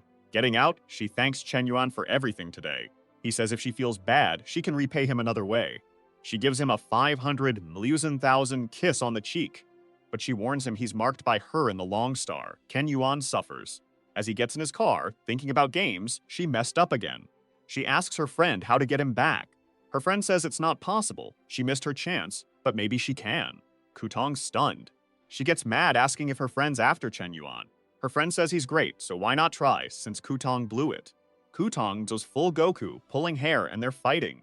Our boy just closed the door. They're fighting, getting ugly on the ground, filmed by all. Later, she's lost the guy and her friend. Chen Yuan improves, the gap grows. She's out of chances. Then someone tells her to stop crying. It's Shen Shui from Dreamland, asking if she wants to be an internet celeb and get Chen Yuan back. Chen Yuan's home, planning Kiki's gift. A friend told him Chu Tong was live streaming, talking about her past with the platform's top guy. She told everyone their relationship started, but he dumped her. Ken Yuan's mad, his friend curious if she was with that rich guy. Our guy's furious, she still wants to play victim. He thinks this plan's not her. Someone's behind it. He calls a friend, asking who's sponsoring her live stream. Soon he learns it's Dreamland, Shen Shui's company. Ken Yuan is outraged. That girl provoked him and thinks he won't do anything. At Dreamland, Shen Shu's impressed her live stream was a hit. When she pitched this idea, her boss chewed her out. But an employee found out about his childhood love, Lin Shu Tong. She saw her chance to win him over, thinking she's a genius. Then her boss calls, saying their company's banned from the platform. He told all billionaires to pull investments from them. That group was just for super rich folks who trusted each other, so everyone pulled their money. It caused a huge mess, and they got banned and had to shut down. After investors pulled out, they needed 10 million to stay open, but had nothing. She was shaking, furious, wondering who was messing with her. As the company fell apart, investors pulled their money. Her streamers quit, as it wasn't worth staying at a banned company.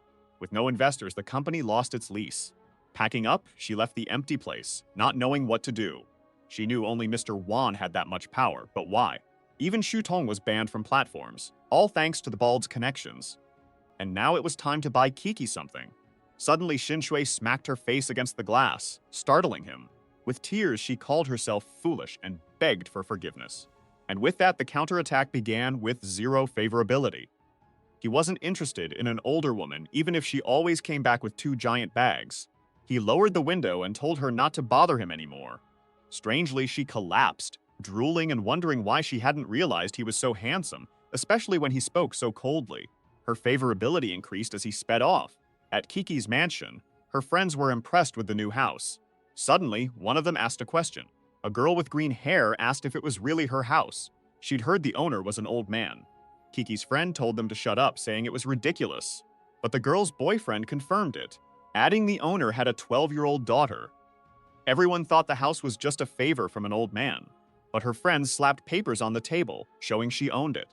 People then believed she bought it with her live stream earnings. Meanwhile, Kiki felt insecure, wondering why he hadn't arrived yet. He then got out of the Ferrari with a teddy bear. He parked his car far away to not get noticed. Suddenly, he heard something behind him, and a car almost hit his foot. It stopped in front of everyone, who wondered if it was Tong. The blonde Tong Xuan got out and had someone park his car. He noticed Chen Yuan. Kiki really invited this sour rat to the party? And he brought a teddy bear? Ridiculous. Kiki yelled, "He's here!" She turned and said she'd been waiting forever. Tong Shu, all gleaming, said it was great to see her happy, but she dodged him. She went to Chen Yuan and thanked him for the bear. Everyone talked about him getting ignored. He wondered why she cared about this kid. A red truck passed and he saw his chance. He told Kiki he brought a gift she'd love, as guys unloaded the truck. Rat should have stayed in the sewer and would now learn. He gave her a Yamaha S6 piano, saying it was perfect for the star. Like it? She liked it, but said the piano was expensive, so she'd pay him back. He said it was fine. Plus, he'd composed a piece just for her. The girls were smitten and excited as he started playing. The other girls said they were a perfect match. Kiki complimented him, saying she couldn't compare. He said she was flattering him. He turned to Chen Yuan, asking why he didn't show his talent. Chen Yuan smiled, knowing the guy wanted to embarrass him, and said he'd play a bit. Kiki wondered if Chen Yuan could play piano, but he clearly knew nothing. With 35 enhancement points, any skill can improve. The system said it would take 10 points to learn. He used them, thinking he'd make that guy look foolish, and asked for 50 years of piano experience. He started glowing at the piano, and Xuan noticed his vibe had changed. He started playing, and the guy was stunned. It was the same piece he just played, but the kid had already memorized it. Ken Yuan was confident. The kid was on fire. Everyone wondered if he had 4 hands. He was the new Beethoven. They assumed Chen Yuan had brutal training. He played like a machine gun. Smoke rose as he finished. The party went silent. He pulled a cigarette from the pack. Hot string lit his cigarette. The Chinese numb no limits. He put his hand on Xuan's shoulder. He put the cigarette in the guy's mouth. Piano is about emotions, not competition. The guy understood. Everyone was impressed. Kiki gave a mischievous grin, thinking she chose the right guy. Her favorability kept rising. It reached 95. The counterattack made him a level 60 piano maestro. Kiki became his loyal follower. He spent 78 million, got 7 million back. He used the system to get rich. With 25 more points, he didn't know where to use them. Kiki came from behind. He called this his second gift. Kim Bing-soo, the ice beauty, arrived. Not famous for looks, but her hostility to men. Everyone thought she liked women. Close to the president, people thought they dated. But she was kidnapped as a kid. Police arrived in time, but it still traumatized her. And now she hates men. Kiki asked Chen Yuan who he thought was prettier. He told Kiki she was the prettiest woman he'd met, secretly thinking Bing Sui types were crazy and he'd avoid them. Then Kiki called her friend over. She apologized, stuck in traffic. Kiki quickly introduced Chen Yuan, who asked if he was the piano guy. He said yes, but she heard he dated multiple girls, no morals, even if he had some talent.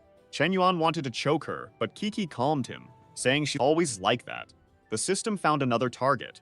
Kim Bing-shu, 25 years old, 52 kilos, 9.3 appearance, minus 80 favorability. Complete it, and he'd get combat skills. Chen Yuan threw the system down, saying first the aunt, now another woman he wouldn't suck up to. Night passed, time for birthday wishes. They celebrated, cut cake, and everyone was happy until Bing-shu pulled Kiki aside to chat. She warned Kiki to stay away from Chen Yuan. Kiki asked why. Bing-shu said Chen Yuan dated many girls, not wanting Kiki in a bad relationship. She's graduating, wants Kiki as president. Kiki wanted the president role. She always competed and argued with Bing-su. But now Bing-su wanted her as president. Were Bing-sui's rumors true? Was she looking for fun? Embarrassed, Kiki said she didn't deserve the role. Find someone else. Bing-sui approached, saying love blinds people. Kiki wasn't herself. Kiki considered leaving student council for Chen Yuan. Bing-shu got angry, saying Kiki was losing ambition and being stupid for that guy. Her favorability dropped. He wondered if he lost points for cake. Party ending, everyone leaving. Suddenly, she told Chen Yuan to wait. She had something to tell him. He was leaving, thinking she was cuter. She just asked him to a movie tomorrow, but he thought it was Netflix and chill. Suddenly, crying. Xuan was devastated, leaning on his car, questioning his piano practice. Chen Yuan felt awkward, went to talk, surprising him. Xuan was startled, asked what he wanted. Chen Yuan said losing a piano duel is nothing. He felt awkward because he'd humiliated Xuan using the system. But Xuan thought he was being belittled. Chen Yuan said that wasn't true.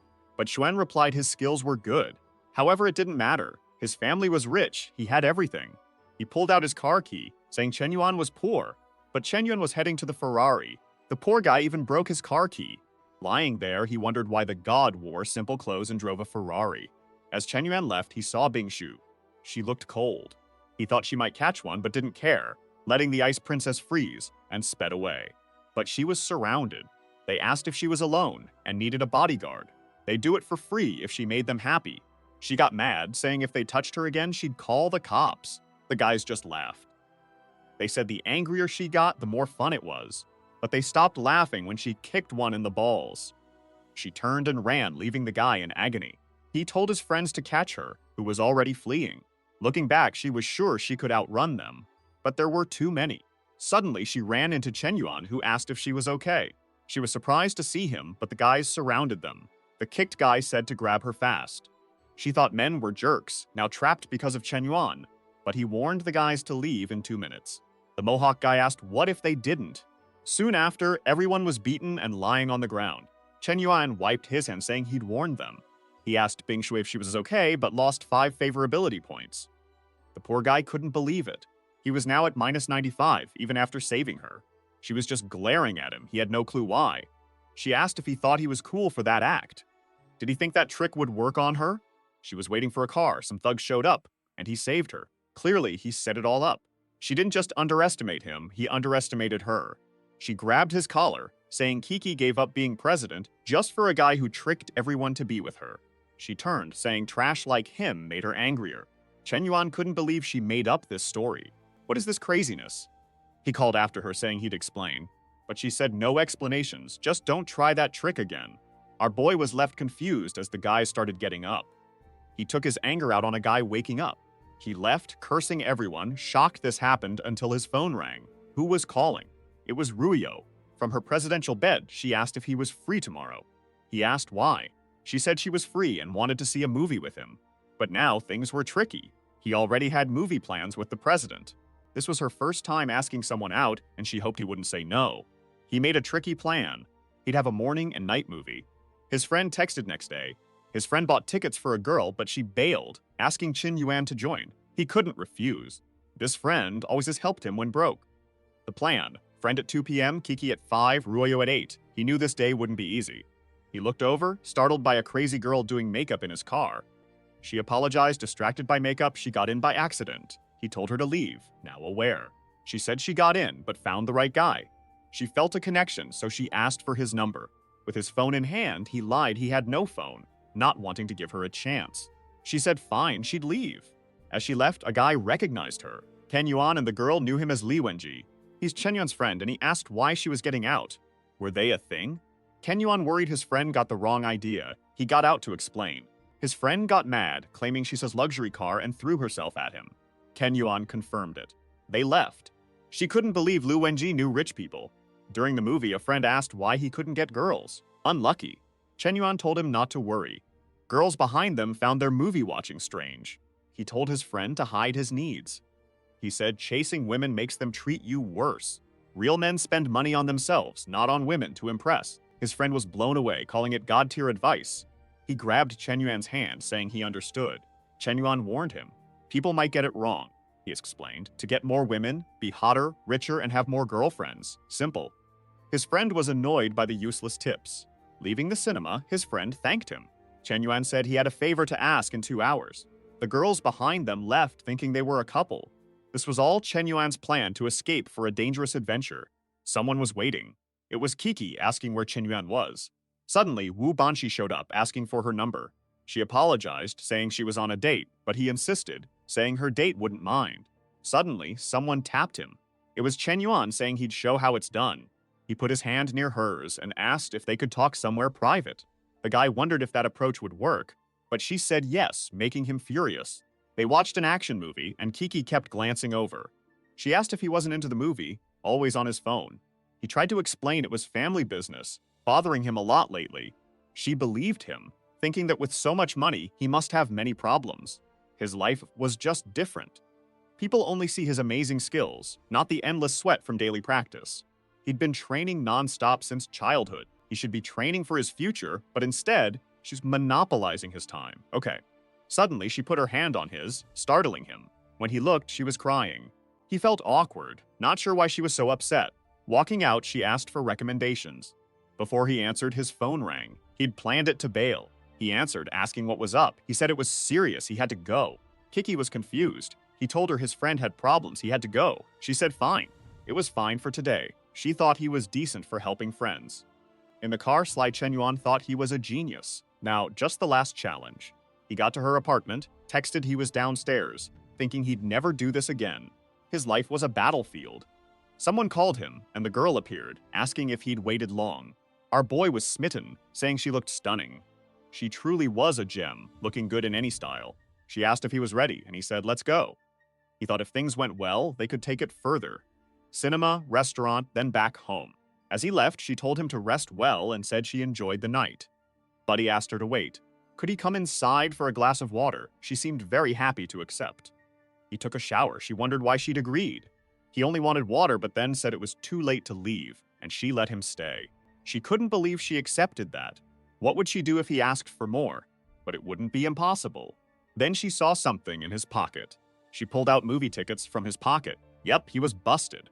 He came out ready but froze seeing the tickets. She demanded answers. Movie freak or dating lots of women? Why get involved with her then? Ken Yuan was silent as she ripped into him, saying he played her. Favorability dropped 20 points to 75. He trembled, knowing this was coming. He said she trusted him so little, all his efforts wasted. She angrily said he still made excuses. He called Wanji, asking what they did. Wanji answered, why so late? Royu asked if he saw a movie with Chen Yuan. Wanji said he invited a girl. She said no, so they went. He snapped back, hearing a name, asking what happened. She hung up, it's settled. Confused, she wondered if he was honest or his friend lied. She had the girl's number, so she checked. The girl said he asked her to a movie. She declined. A Ferrari guy showed. Ken Yuan offered to check his cards. He turned, disappointed. She asked for forgiveness, but he slammed the door. Outside, he thought he got out of that. The guy doesn't lie much. She sent a message. He said it was okay. He understood and forgave her. She felt relieved, thinking he was kind. Her favorability rose 21 points. He relaxed. It went up again, 1 point more. He realized he needed to be more careful, almost ruining everything. Some connections are for points, others for fun. If he got the revenge system, he'd build a harem. Girls passed, heading to watch something. He knew the name, so he checked it out. The court was packed. Girls were hyped, cheering they loved them. Shu Tong and her friend popped up by Chen Yuan, who greeted Shu Liu. Someone tapped his shoulder. Zhang asked if he liked basketball. Guys were jealous, calling Chen Yuan lucky. Suddenly, Bing Shu appeared, saying men love to gossip about women. Kitty told her to chill, they were just watching the game. On the court, Xuan was worried seeing Chen Yuan there again. So many girls around him, what a mess! But he saw Kiki and knew this was his moment to shine. He'd been practicing basketball for 6 months. Time to embarrass this guy. He threw the ball at him. Chen Yuan sensed something coming, and like Spider-Man, caught it. He told the guy it was shameful to act like that, just for losing the piano competition. Schussman said if he wanted, he could compete in basketball. Our boy seemed to be losing his cool with him. He threw the ball back, saying he'd play. Shuimon tried to catch it, but the throw was too strong and knocked him back. Kiki was amazed by the powerful throw, while Bingsu said men are just savages who only know fighting. The poor guy lay on the ground, his friends asking if he was okay. He couldn't believe Chen Yuan was that strong. Chen Yuan said he wasn't interested in a one-on-one, asking for a 5-on-5 to show the school's level. Everyone was shocked he called for a 5-on-5. Xuan knew he had the school team, the coach, and the crowd. This was more like a 1-on-9, and he was sure he'd win. The game started. He got the ball. He was sure he'd embarrass Chen Yuan and show Kiki who was boss. Chen Yuan was surrounded, even by his own team. But he knew this would happen. Who needs a team with this system? With that, he gained 30 more years of basketball skill. Sunin felt confident, ready to show off. He jumped to dunk, but Chen Yuan suddenly appeared and easily blocked it. Everyone froze, shocked the poor guy lost so fast. Just one play, and the guy was already shaken. Chen Yuan said it was his turn now, but the ref blew the whistle for a foul. So, Schumann got a free throw and scored thinking Chen Yuan was an idiot. With everyone on his side, there was no way Chen Yuan could win. But the crowd started noticing something was off. It was shameful to call a foul for that, and Chen Yuan was getting mad. Now, he was pumped to take this guy down. The game restarted, and he stole the ball. He went and scored a basket. The other guys hadn't even moved from their spots. Chuan yelled at his team for not blocking one guy. He even cursed Chen Yuan's team for not stopping him. Again, they tried to surround him, but he jumped and scored another. The ref and players didn't get why he was trying so hard. Clearly, the game was fixed for him to lose. So why didn't he just give up? The referee remembered teaching his students about respect and always giving your all on the court. Seeing Shen Yuan try so hard moved everyone in the basketball community. Qin Yuan moved forward again, confused why everyone was just standing still. People couldn't figure out what was happening. On the court, it seemed like no one else was moving. From afar, Kiki said he was winning and keeping his integrity. Xuan couldn't get why his plans weren't working. The score was 60-2. Xuan was exhausted. Chen Yu advanced again to humiliate him. He hoped defending this one would avoid total embarrassment. Ken Yuan came close and jumped. Xuan elbowed his chest, but his own arm broke. He fell, writhing in pain as Chen Yuan dunked. He scored big with Kiki. He scored big with Shu Tom and Shu Lil. He scored big with Xiang. He said Xuan shouldn't be captain. It was insulting to play someone so dirty. Zhuan told him to stop being arrogant. He'd regret it. Girls forgot to record. He was amazing. Yang then asked where Chen Yuan was. She wanted to give him water. Kikit wanted to as well. But all four held spilling water bottles. Ken Yuan fled, sweating nervously. Picking one bottle meant losing the others. After showering, he got a friend request from the rich group. The guy called. He asked what's up. Nothing much. He just asked if he wanted a wife. Ken Yuan was wary. Next up was Gao Xinyuan, a 22-year-old actress. Her career was great, but an online scandal ended her contract. The caller was Ga Lang, her brother, asking Chen for help. Chen Yuan was shocked. Marry his sister? Ga Lang clarified it wasn't quite like that. His sister was falsely accused, her contract ended. He asked if Chen Yuan would buy her house. Chen Yuan needed a house. As an actress, she probably loved spending. Perfect for the system. He told Gao Lung to arrange a meeting with his sister to see the house. Gao Lung agreed, thinking Mr. Yan is amazing. The rumor he saved the Xiao family must be true. Go Xuanyan was furious. Her career was tanking, so guys offered to marry her. She wanted none of that trash. None deserved her beauty. She just wanted to be a simple actress. Why was everything so hard? She got a call. Her brother called, no money worries. He found the one. Confused, her brother said it was a new, influential guy. Hearing Mr. Yam, she pictured a rundown fat guy. She yelled at her brother, threatening a beating. He explained the guy was amazing, telling her to show him the house. He's arriving. She hung up angry, saying all men were a disaster. She swore she'd jump off a building before taking anything. Chen Yuan was impressed by the house, and it was close. He rang the bell. She thought the old man had rushed over. She walked slowly down the hall to annoy him. Opened the door, said to stop being annoying, but blushed. Cheng Yuan introduced himself. Before she could ask, he entered, apologizing. She was impressed. The boss was young and handsome. He sat on the couch, told her to sit. She was confused. It's her place. She asked if he wanted to see more. He'd seen enough. That's not why he was there. She asked why. He said she was what mattered and wanted her as his mistress. Wow, he's bold, activating the system. Go Xianyan, 9-2 appearance, 35 favor. Chen Yuan thought he wouldn't waste time. He'd go on a fence, but she wasn't happy. He asked her to be his mistress, so she'd make him pay. She said he was direct, but it wasn't impossible if he met her terms. A 10M car, a great apartment, and 2B invested in 2 films starring her. Before she finished, he said that was little simpler than he thought. She was in disbelief. Clearly, the guy liked it. He was eager to spend all the system's money. Returning home, Galang was shocked Chen Yuan's car was still there. Why hadn't he left? He entered, asking his sister why the car was still there. She sadly said it was a gift from him. Plus, he put a lot of money in her account. Her brother asked if the house sale went well, and if she got at least 2M. Showing her phone, she said she got 1B. His eyes sparkled, thinking Chen Yuan really liked his sister. Finally, he could retire and just be an uncle who smokes. Gao Xuanyan couldn't forget Chen Yuan. He gave her the money, transferred the card to her name, then left, saying he had other things to do. He only helped because he hated seeing pretty women suffer. What a hero. She couldn't forget him. He wasn't so bad, and she liked him more. At Bingshu's graduation, she warned Kiki about Chen Yuan. Kiki said he wasn't bad, but Bingshu hated him. She told her he sent gangsters to win her over on her birthday. Kiki said she seemed troubled. Hung Yuan is a hero everyone likes, shown with Shulil and her dad. He didn't know she'd be there, so he couldn't have set up her birthday. Bengsu wondered if she misunderstood. Was she just paranoid? She left Kiki without a word. Bengsu felt embarrassed. Her romantic idea was wrong. Back at work, she was exhausted, dying of shame. She told her friend her boyfriend hit on her, but he didn't. Every time she thought of it, Chen Yuan protecting her came to mind. Her boss called a meeting, saying there'd be a charity dinner with top businessmen. The boss wanted her to go and befriend a new millionaire named Yang. Bingsu felt sad. She joined a female-led company to avoid this, but accepted. It was that or lose her job. At home, Chen Yuan talked with the millionaire group. Gao Xuanyan defended herself well with his money, which impressed Chen Yuan. Hao Changqi called, inviting him to the charity dinner. Thinking it'd be full of rich people, he could find someone to spend money on. So of course, he'd go. Back at Gogus Rinnan's mansion, she struggled to defend herself from accusations. Every time she needed money for marketing, our boy sent a transfer.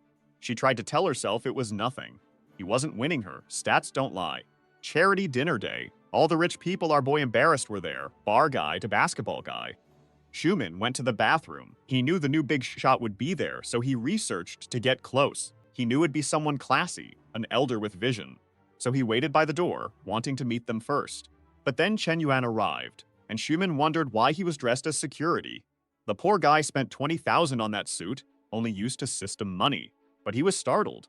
The actual security guards wore the same suit as him. Zun went to him, calling him the prince of basketball, asking if he was broke enough to work security. Chen Yuan said no, he was invited. Shun said they could enter together, thinking Chen Yuan was lying and wouldn't be on the list. At the entrance, security asked for an invitation, and Chen Yuan was confused. He hadn't gotten an invite. Su laughed, saying he was ridiculous. He really came there pretending. Meanwhile, another car pulled up. It was Beng Su, arriving for work. All the guys blushed seeing her. She hated arriving in a fancy car, but it was the company's plan. She heard a commotion and saw Chen Yuan with the security guard. He was getting angry, saying he had no invite but was sure he was invited. A guard said everyone invited got something at home. Beng Su laughed, asking if he really thought he was that important. Suddenly, she appeared, saying each card allowed a guest, so he was hers. The guard accepted silently. Chen Yuan was confused why she helped him, since she hated him. She told him to hurry, her opinion hadn't changed. She just owed him a favor. He saved her that night, period. Chen Yuan hated this. He was going to humiliate Xuan, but she messed up. He told her this wasn't a favor, he wasn't her lackey. She should stop meddling and just like the video to help Mamoru. Last time, Qinchen was barred from the rich event.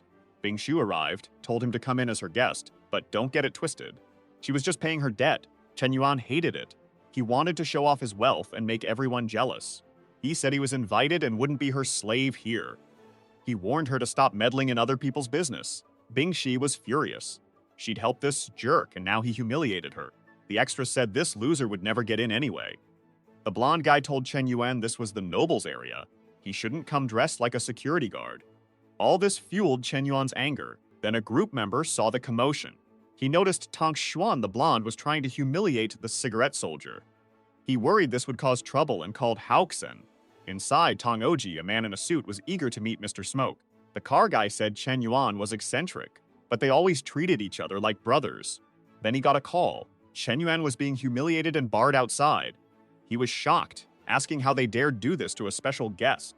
The caller said Tang Xuan, from the guy next to him's family, was behind it. He ran out saying this jerk was ruining their family. Meanwhile, outside, Xuan kept humiliating Chen Yuan, saying he looked good as a security guard.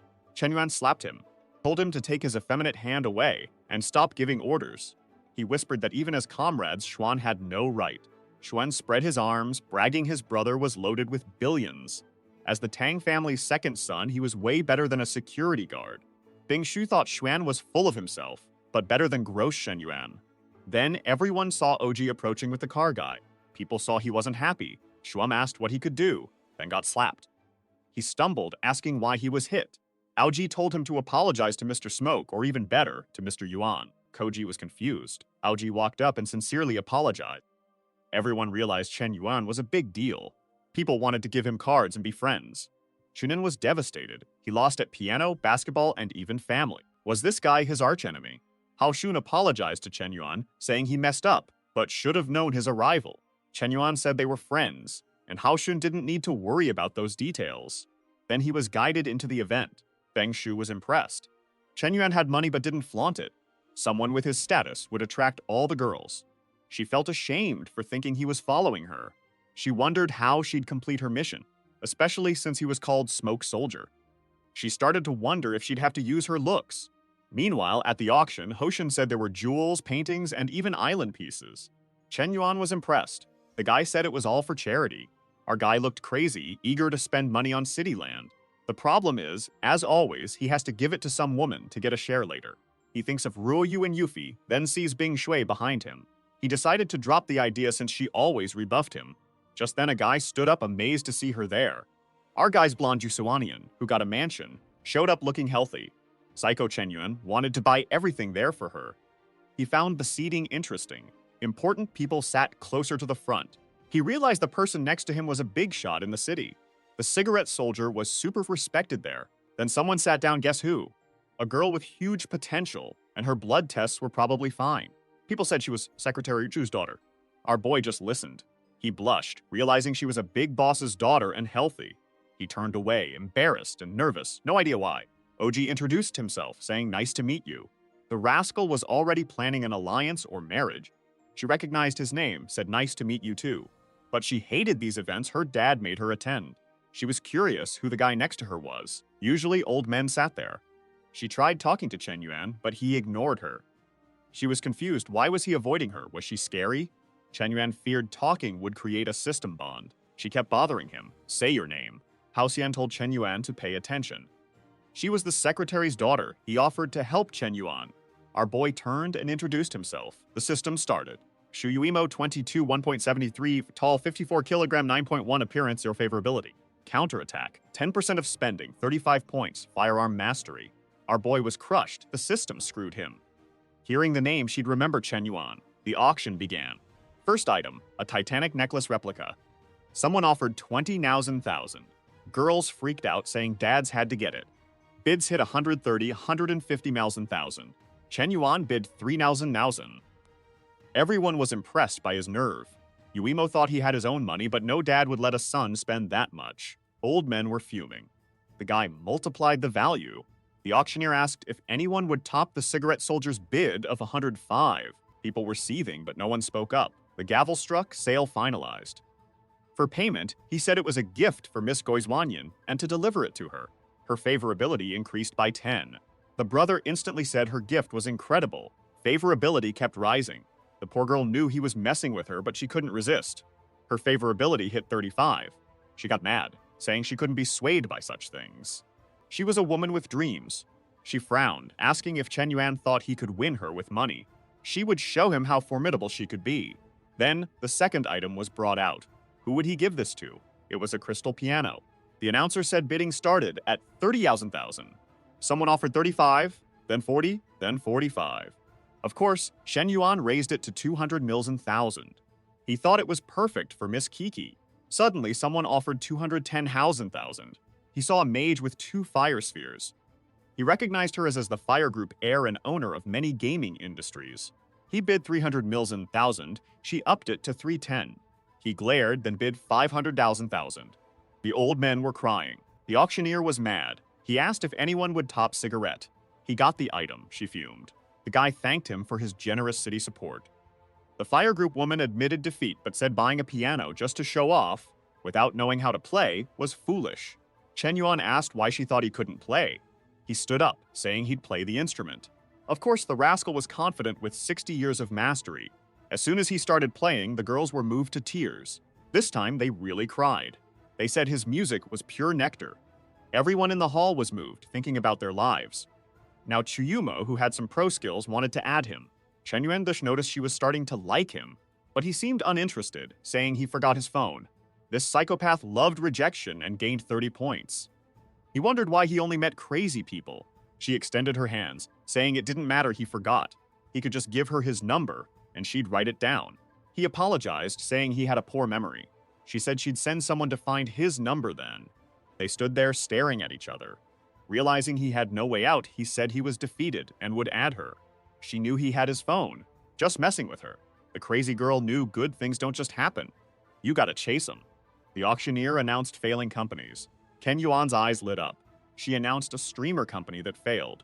The bid started at 50,000, probably the one Chen Yuan tricked someone into losing. He instantly offered 60,000. Our boy was confused why no one competed. Everyone thought the same. He'd triple the value. The guy said Chen Yuan wanted it all. No one making an offer, he struck the gavel, sold. He hoped Chen Yuan could rebuild the company to its former glory. But a guy with info on Chen Yuan was eager to wipe that smile off his face. He went to the corner, asking for details to bring down this 21-year-old kid from Hubei province. His parents collected oranges and had a pond. They checked his schools, but the hacker found his bank account was a global VIP type.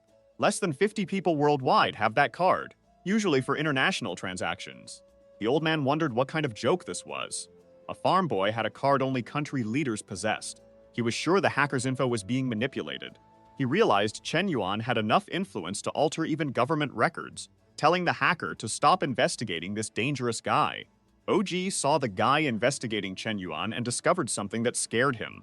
He wondered if Chen Yuan was really from a secret family, but the guy was a gossip and started spreading the news.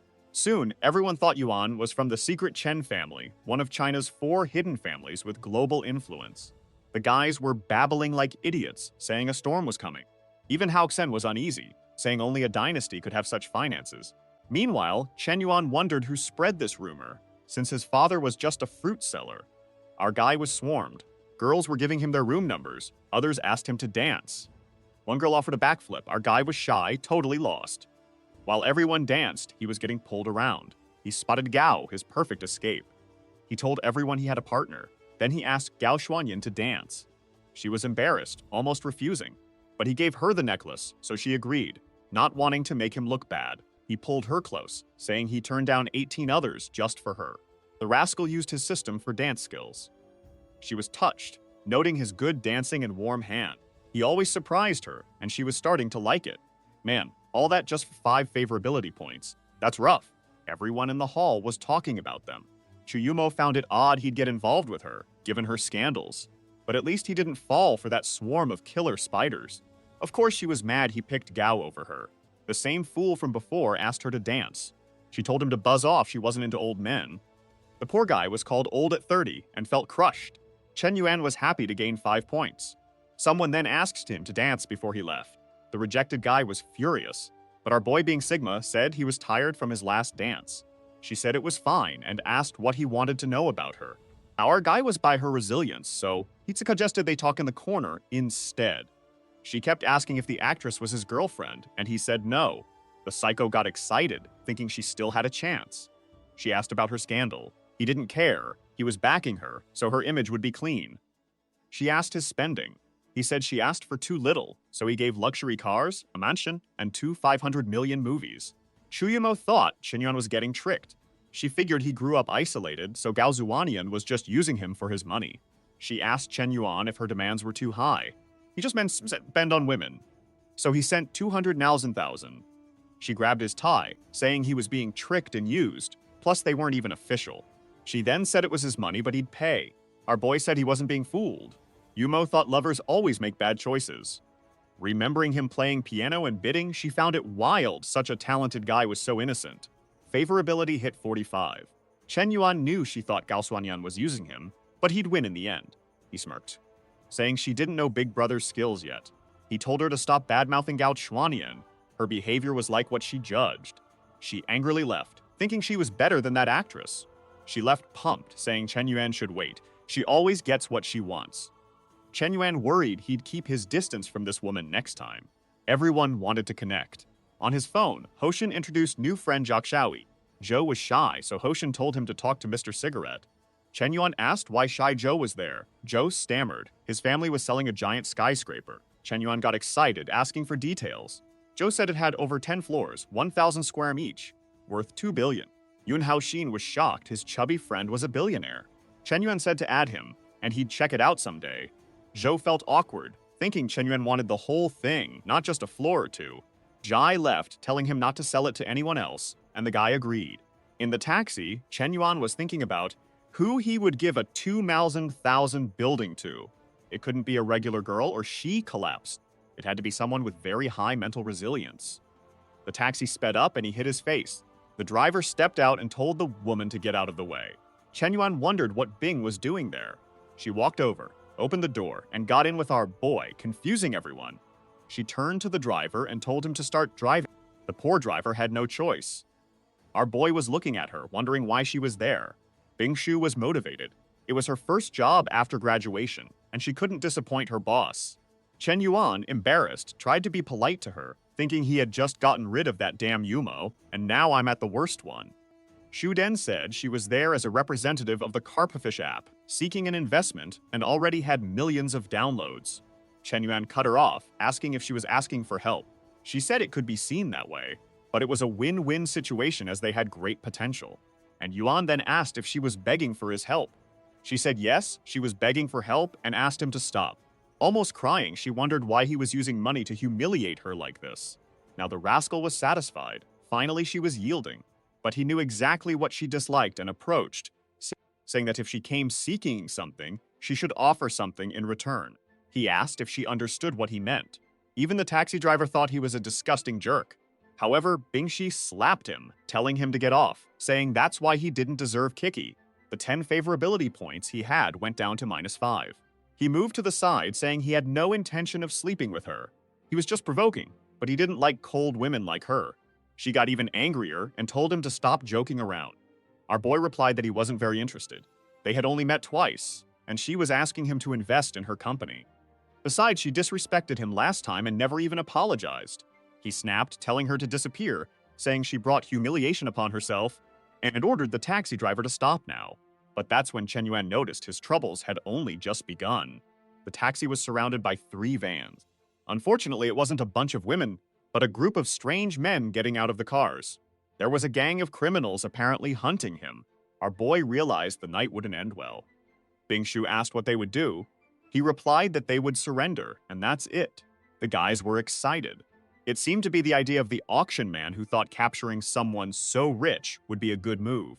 Chuan said that with such affection, he was willing to benefit everyone there.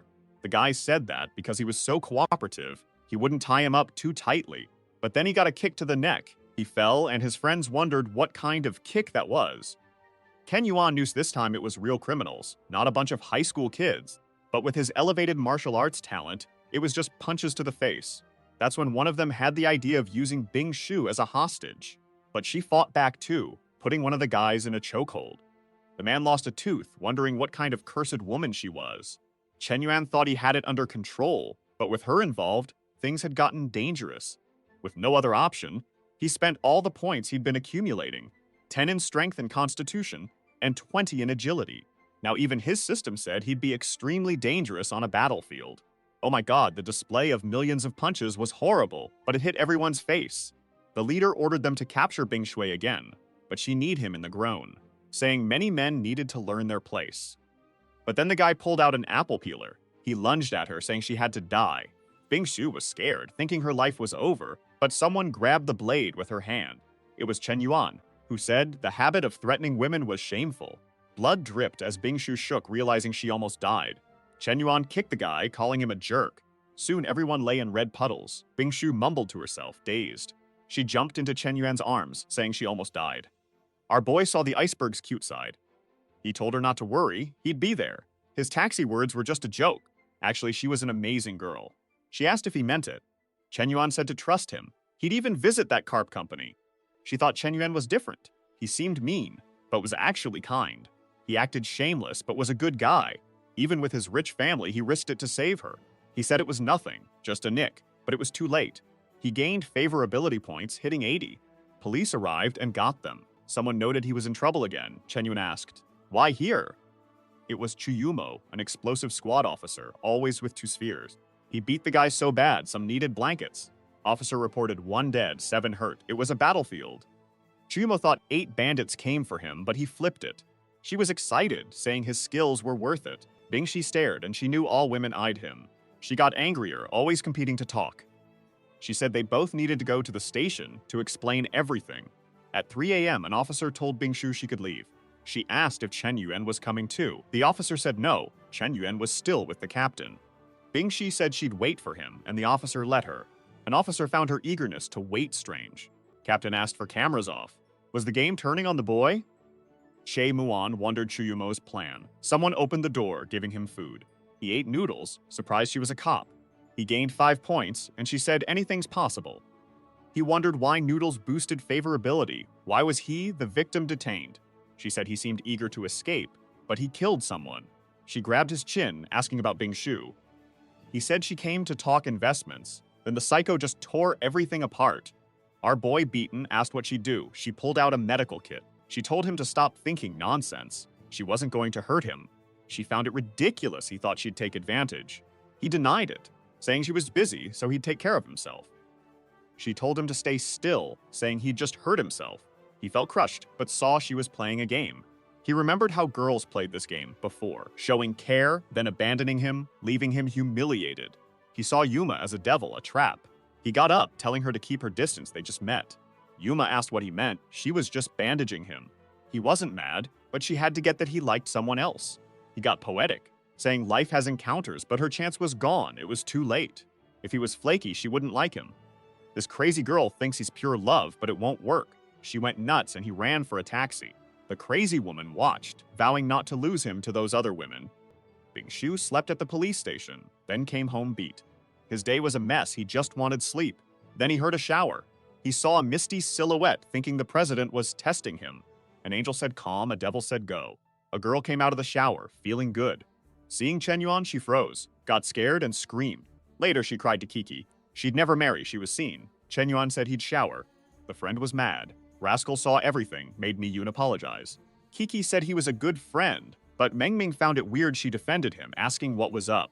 She told Kiki to stop with losers like him, especially as a millionaire streamer in this house. She couldn't be with him. Embarrassed, her friend was wrong. Chen was special. Kiki hadn't said the house wasn't hers. Ming Ming trashed Chen Yuan, saying only a guy who bought big at the auction was for her.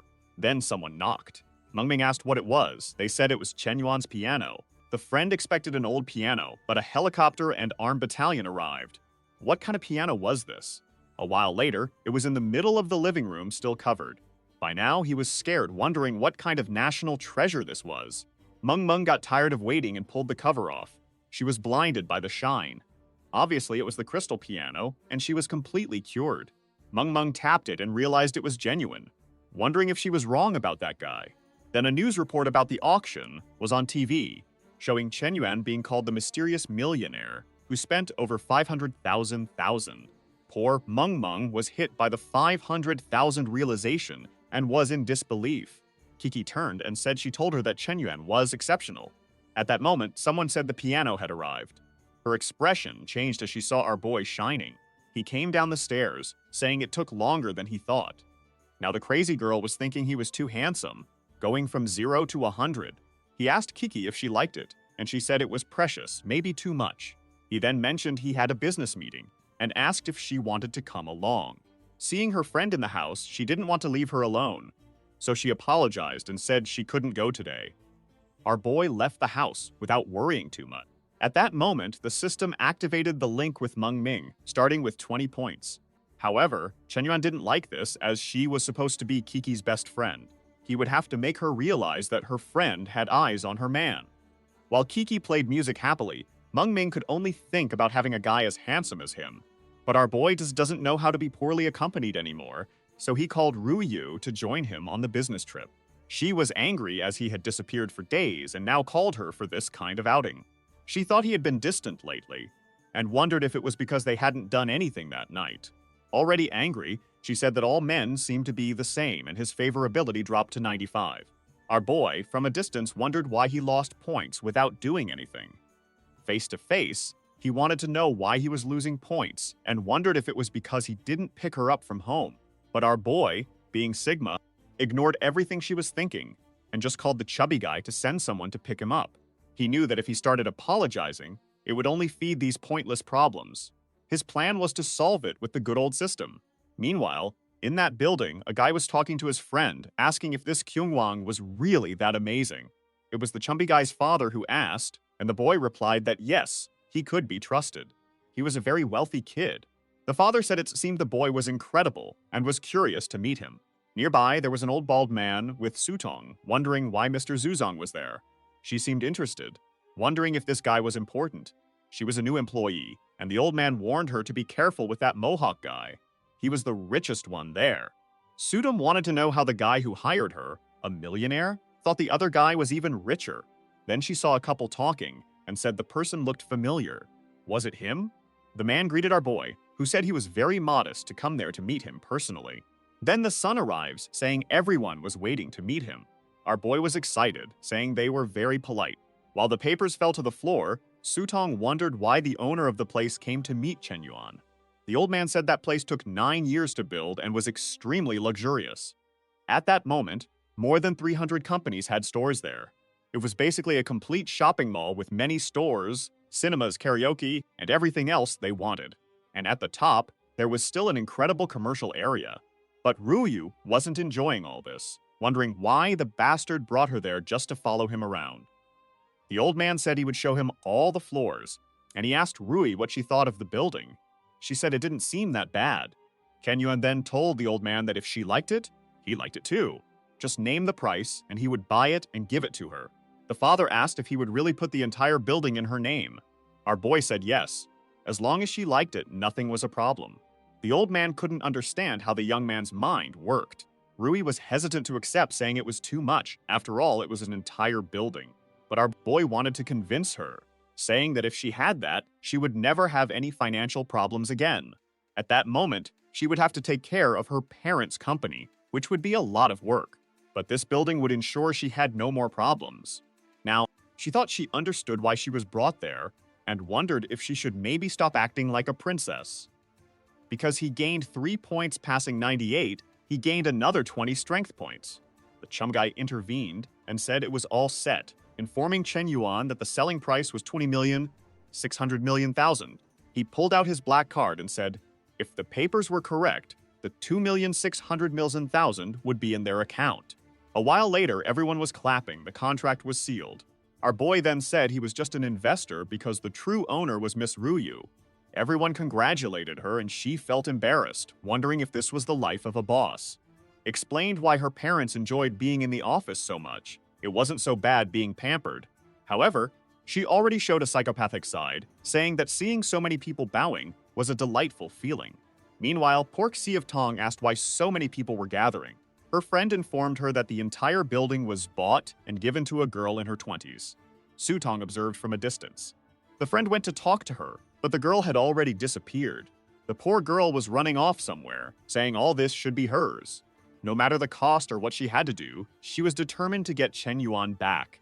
Meanwhile, on the subway, Ruyu was impressed and asked for his Ferrari was. He said he loved the everyday life, and it was nice to spend more time with her this way. Ruyu then asked if he knew a woman named Gao Xuanyan. He got a bit flustered, asking if she meant the actress. Royo asked if he knew about the rumors regarding her disputes with the guys, and he said no, he didn't care about celebrity life. She responded that she didn't care much about it either. Recently, there was news about a guy who won a PM and give as a gift, but she didn't even look at it. Our boy was sweating, saying it was interesting to know. She asked what the problem was. He said he wasn't ready for the subway's heat. After a while, he said goodbye to her, thinking it felt like a prison, but that he wondered if she was testing him. A friend called him, saying Bingshi seemed to have been waiting for him at the dormitory for 6 hours. In front of the dormitory, everyone recognized her as an incredible graduate from that place and wanted to know why she was there for so long. She was staring at her phone, wondering where he had gone.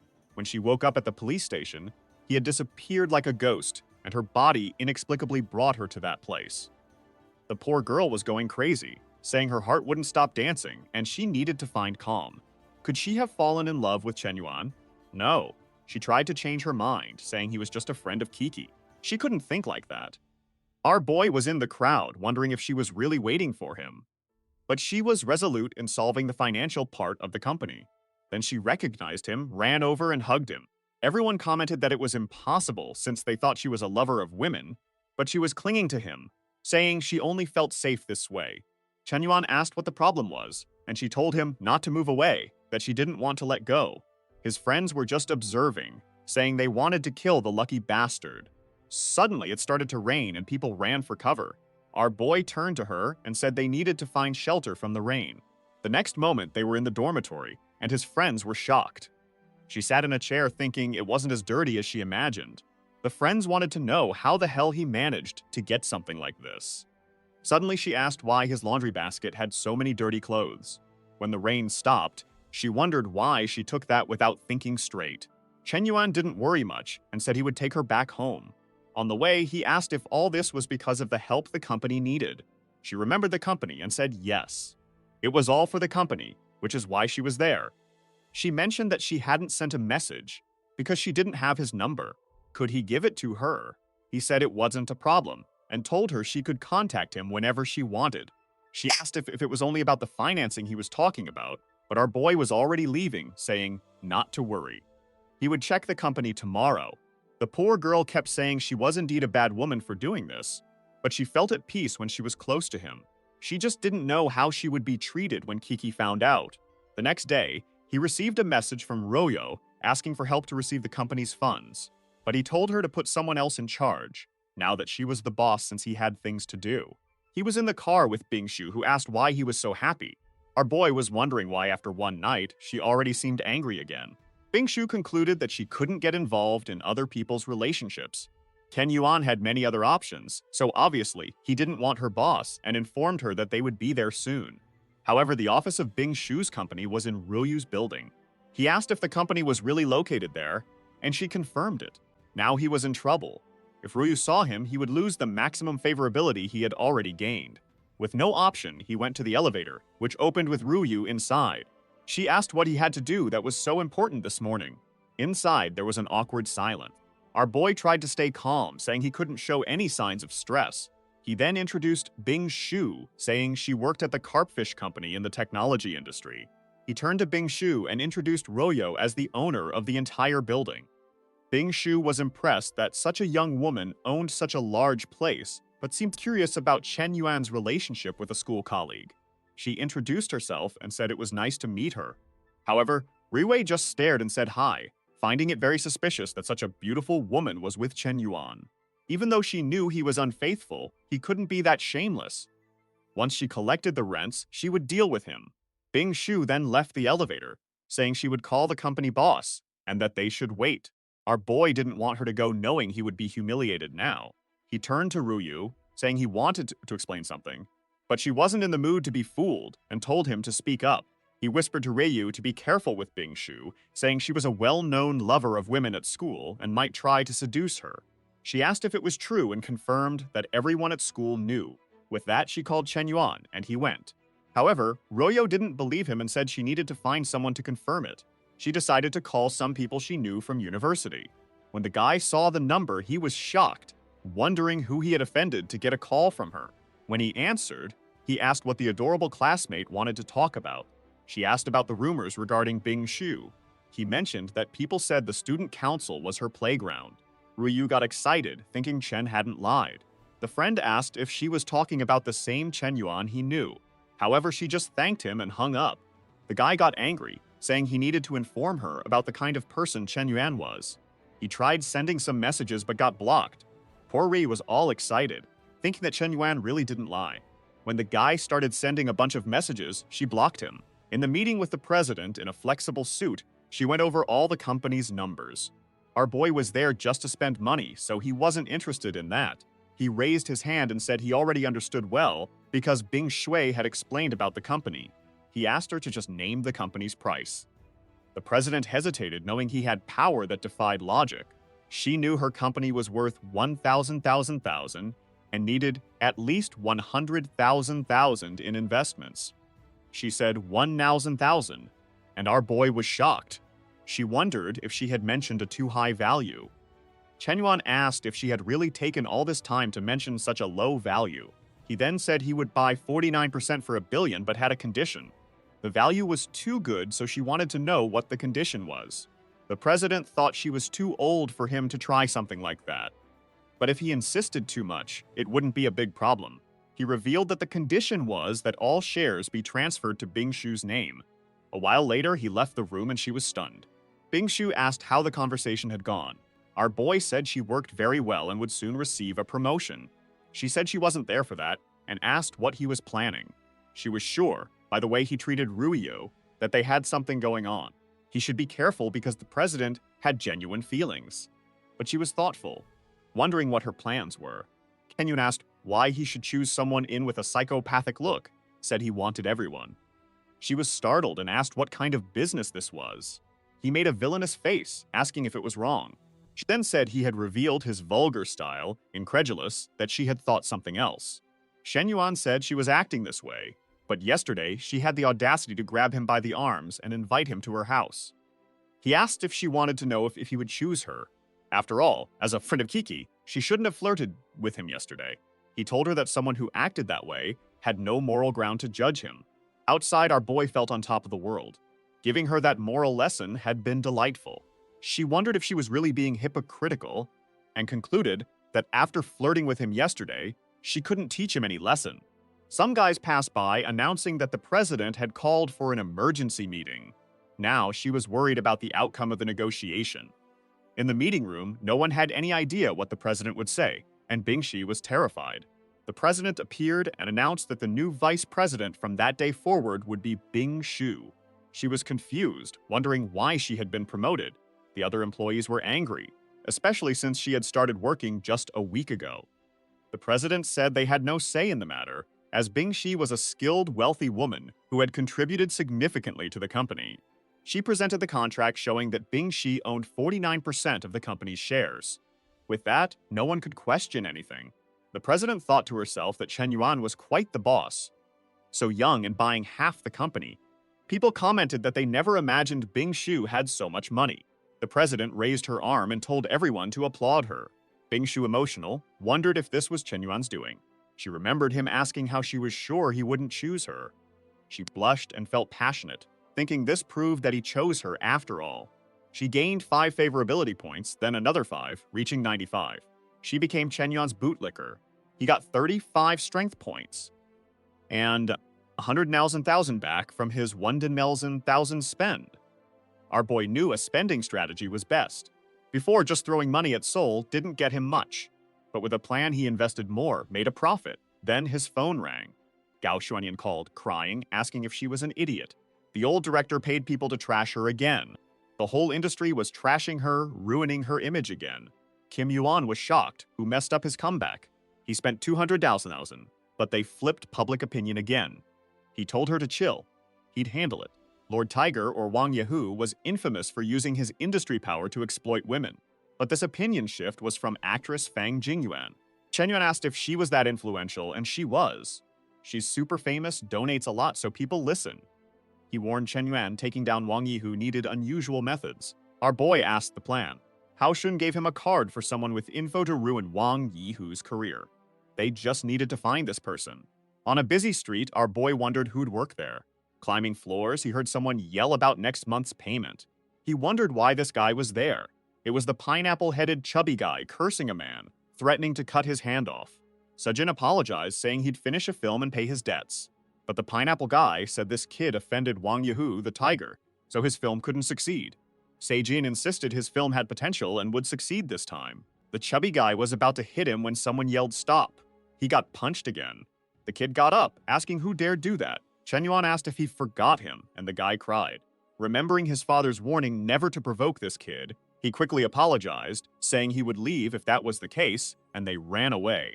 Sejin, seeing the chubby guy get scared, was excited to meet this person. Chen Yuan turned to him and said he was there to ask a favor. Sejin adjusted his glasses and said he had something to say too. He fell to the ground, pleading to be adopted as his son because he needed help. After everything was explained, he asked if Chen Yuan really wanted to destroy the Tiger King. Chen Yuan replied that he had no plans to be anyone's sugar daddy, but yes, he wanted to destroy Wang Ho. Sejin thought that with Chen Yuan's potential, it might be possible. He then revealed that he did know something that could ruin Wang Hu. Our boy asked for the price. Sei said the price was to be his sugar daddy and invest in his films. Chen Yuan was moved by the guy's determination to pursue an artistic career. He then revealed that he was starting a films agency with Gao Uswanyin and that Sejin could join. If he needed money, he could just ask. Sejin agreed, saying the deal was set and now they were loyal comrades. He handed over a USB drive, saying it contained his secret weapon. Not only Wang Hu, but the entire entertainment industry would be shaken. Chen Yuan asked what kind of video it was, and Sejin said things would become crystal clear when he saw it. The video showed Wang Hu, popular actress. Our boy said that with such information, they could really threaten both of them.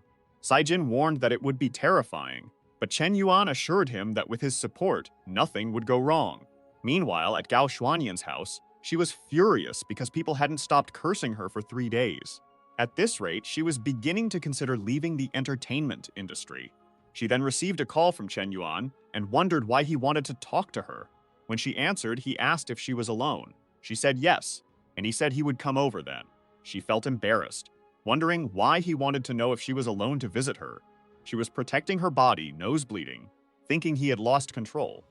10 minutes later, he was already at the door. She thought he was too desperate and anxious like any other man. But when she opened the door, there was a chubby guy next to him, and she wondered who he was. She told Chen Yuan that he was crazy for thinking something like that. He ignored her comments and introduced Yang Zijin as a great and talented director. Now felt embarrassed, realizing he wasn't there for anything inappropriate but to help. A while later, her mind was blown when she saw the video. Chen Yuan said that with it, they would change public opinion. Zijin was talking about starting film production, and Chen Yuan was eager to get to 95 favorability points, having already spent 2,000 on her. The video of the interactions between the actress and the director was published online, and the press tore her apart. She was furious, wondering who had gotten that damn video. The police set up a plan and caught the director red-handed with another woman, leading to his arrest. As soon as he saw the handcuffs, he knew it was all over. Taking advantage of the shift in public opinion, Gao Goswanyan held a press conference with the company, announcing that in partnership with director Sei Jin, she would launch her own film company. They received 2 mil thousand from investors to create a masterpiece. All the journalists were impressed by the amount, while our boy was just smiling. He felt like the boss behind the scenes, which wasn't a bad thing for him. However, the guy blocked by Ri wasn't going to leave Chen Yuan in peace. He called President Kiki, saying he had something to tell her about Chen Yuan. Soon after, she was angrily questioning him, even though her trader's friend suggested she calm down a bit. Kiki said that all these accusations about him having so many women might not be true. However, Kiki also found it strange that lately he hadn't been speaking to her, and she was feeling a bit impatient. Mei understood that someone like him would attract many women, but he seemed like a man of absolute devotion. Then she saw Bingju standing nearby, wondering whether to accept his proposal. When she saw the president, she wondered how nice she knew she'd be there. The president asked why Bing Shu, a graduate, was there, and why she hadn't informed her about her visit. Bing Shu revealed that she was there to talk to Chen Yuan, but it was strictly business. However, Tiki knew very well that Bing Shu used to hate him. But why did it seem like she was now willing to collaborate? A car stopped in front of the dormitory, and everyone wondered who had arrived in that Porsche. Ruoyu got out of the car, and the drama was brewing. Even the girls competing for Chen Yuan were impressed by her. Ruoyu asked if anyone there knew a boy named Chen Yuan who lived in those dormitories. Kiki wondered what she wanted with Chen Yuan. Ruoyu nummized this and asked Kiki what her relationship with Chen Yuan was. The tension between them rose, and Meng tried to calm them down. Later, the four of them gathered in a restaurant. Ruoyu decided to break the ice, asking Kiki if she liked Chen Yuan. Kiki replied that Chen Yuan liked her too, so it didn't matter. Ruoyu told her to stop being delusional. Chen Yuan had been following her for 5 years, and even got beaten for her in high school, so obviously he liked her more. Meng, who once wanted to steal Chen Yuan, now defended the president, saying that Chen Yuan had given her a mansion and an extremely expensive piano. Remembering the news about the piano, Ruoyu wondered if Chen Yuan was really involved with 2 women, but she got angry, saying she could lose to these women. She revealed that Chen Yuan had bought an entire building for her, valued at 2,600,000. This made the president think deeply. Was everything Chen Yuan had told her a lie? Jingsu then spoke up, saying she also received 1,000,000 shares from Chen Yuan. The 4 of them were left speechless. Kiki said she would call them right now to sort this out, but she then mentioned that he never actually confirmed they were in a relationship. Whenever someone asked, he said they were close friends. Ruoyu said it was the same with her. Mengming said they needed to confirm if he was using this as a strategy to be with multiple women. Ruoyu stood up, saying she would resolve this now. However, Miming said someone like him deserved 1,000 deaths. They needed to come up with a plan to bring him down. They discussed how Chen Yuan loves spending money to keep him around. So it was time for them to take revenge. Miming proposed the perfect plan, forced him to spend money until he went. That way, he wouldn't have a cent left to deceive another woman. The 4 of them were motivated, saying that Chen Yuan deserved a like on this video to help. If you remember, the last chapter ended just as the 4 girls gathered and came up with a plan. Idea was to spend all of Chen Yuan money so that he would no longer have any to spend on other women. Kiki felt a bit uneasy, saying that maybe this was too manipulative, but her friend insisted that he deserved it. She grabbed the phone from Kiki's hand and said she would send the message. At that moment, the message reached Chen Yuan, where she expressed her desire to start her own streaming platform. He was a bit curious, realizing that she was essentially asking for money. However, our boy knew the president and suspected that she was either being influenced or had a grand plan. He had just bought that failing platform, so he told her that their thoughts aligned and he would help. Now, the 2 girls were a bit embarrassed. He was not only going to provide his streaming platform, but also invest 5,000 and 1,000 as initial funding. Instead of being angry with the boy, she became even more enamored, saying that he always plans everything for her future. She felt moved, thinking that no matter how wrong his actions seemed, he always cared about her growth in the end. Meng told her to accept quickly before Chen Yuan changed his mind, and Kiki said he never does that. While she was sending the message for Chen Yuan to start the process immediately, she was seething with anger because she can find a man like him. In his room, the protagonist knew very well that it wasn't Kiki sending the messages. The way of talking and the style of words were completely different. He already suspected it was Meng, which was perfect, because he would end up spending even more money. At Reiyu's house, her mother asked if Chen Yuan was cheating on her. She said yes, because he was involved with a lot of girls. Even though their relationship wasn't confirmed, they were already very close. She received a message and said that the group was active. Her mother asked what group it was, and she explained that it was one formed by his girls to get revenge.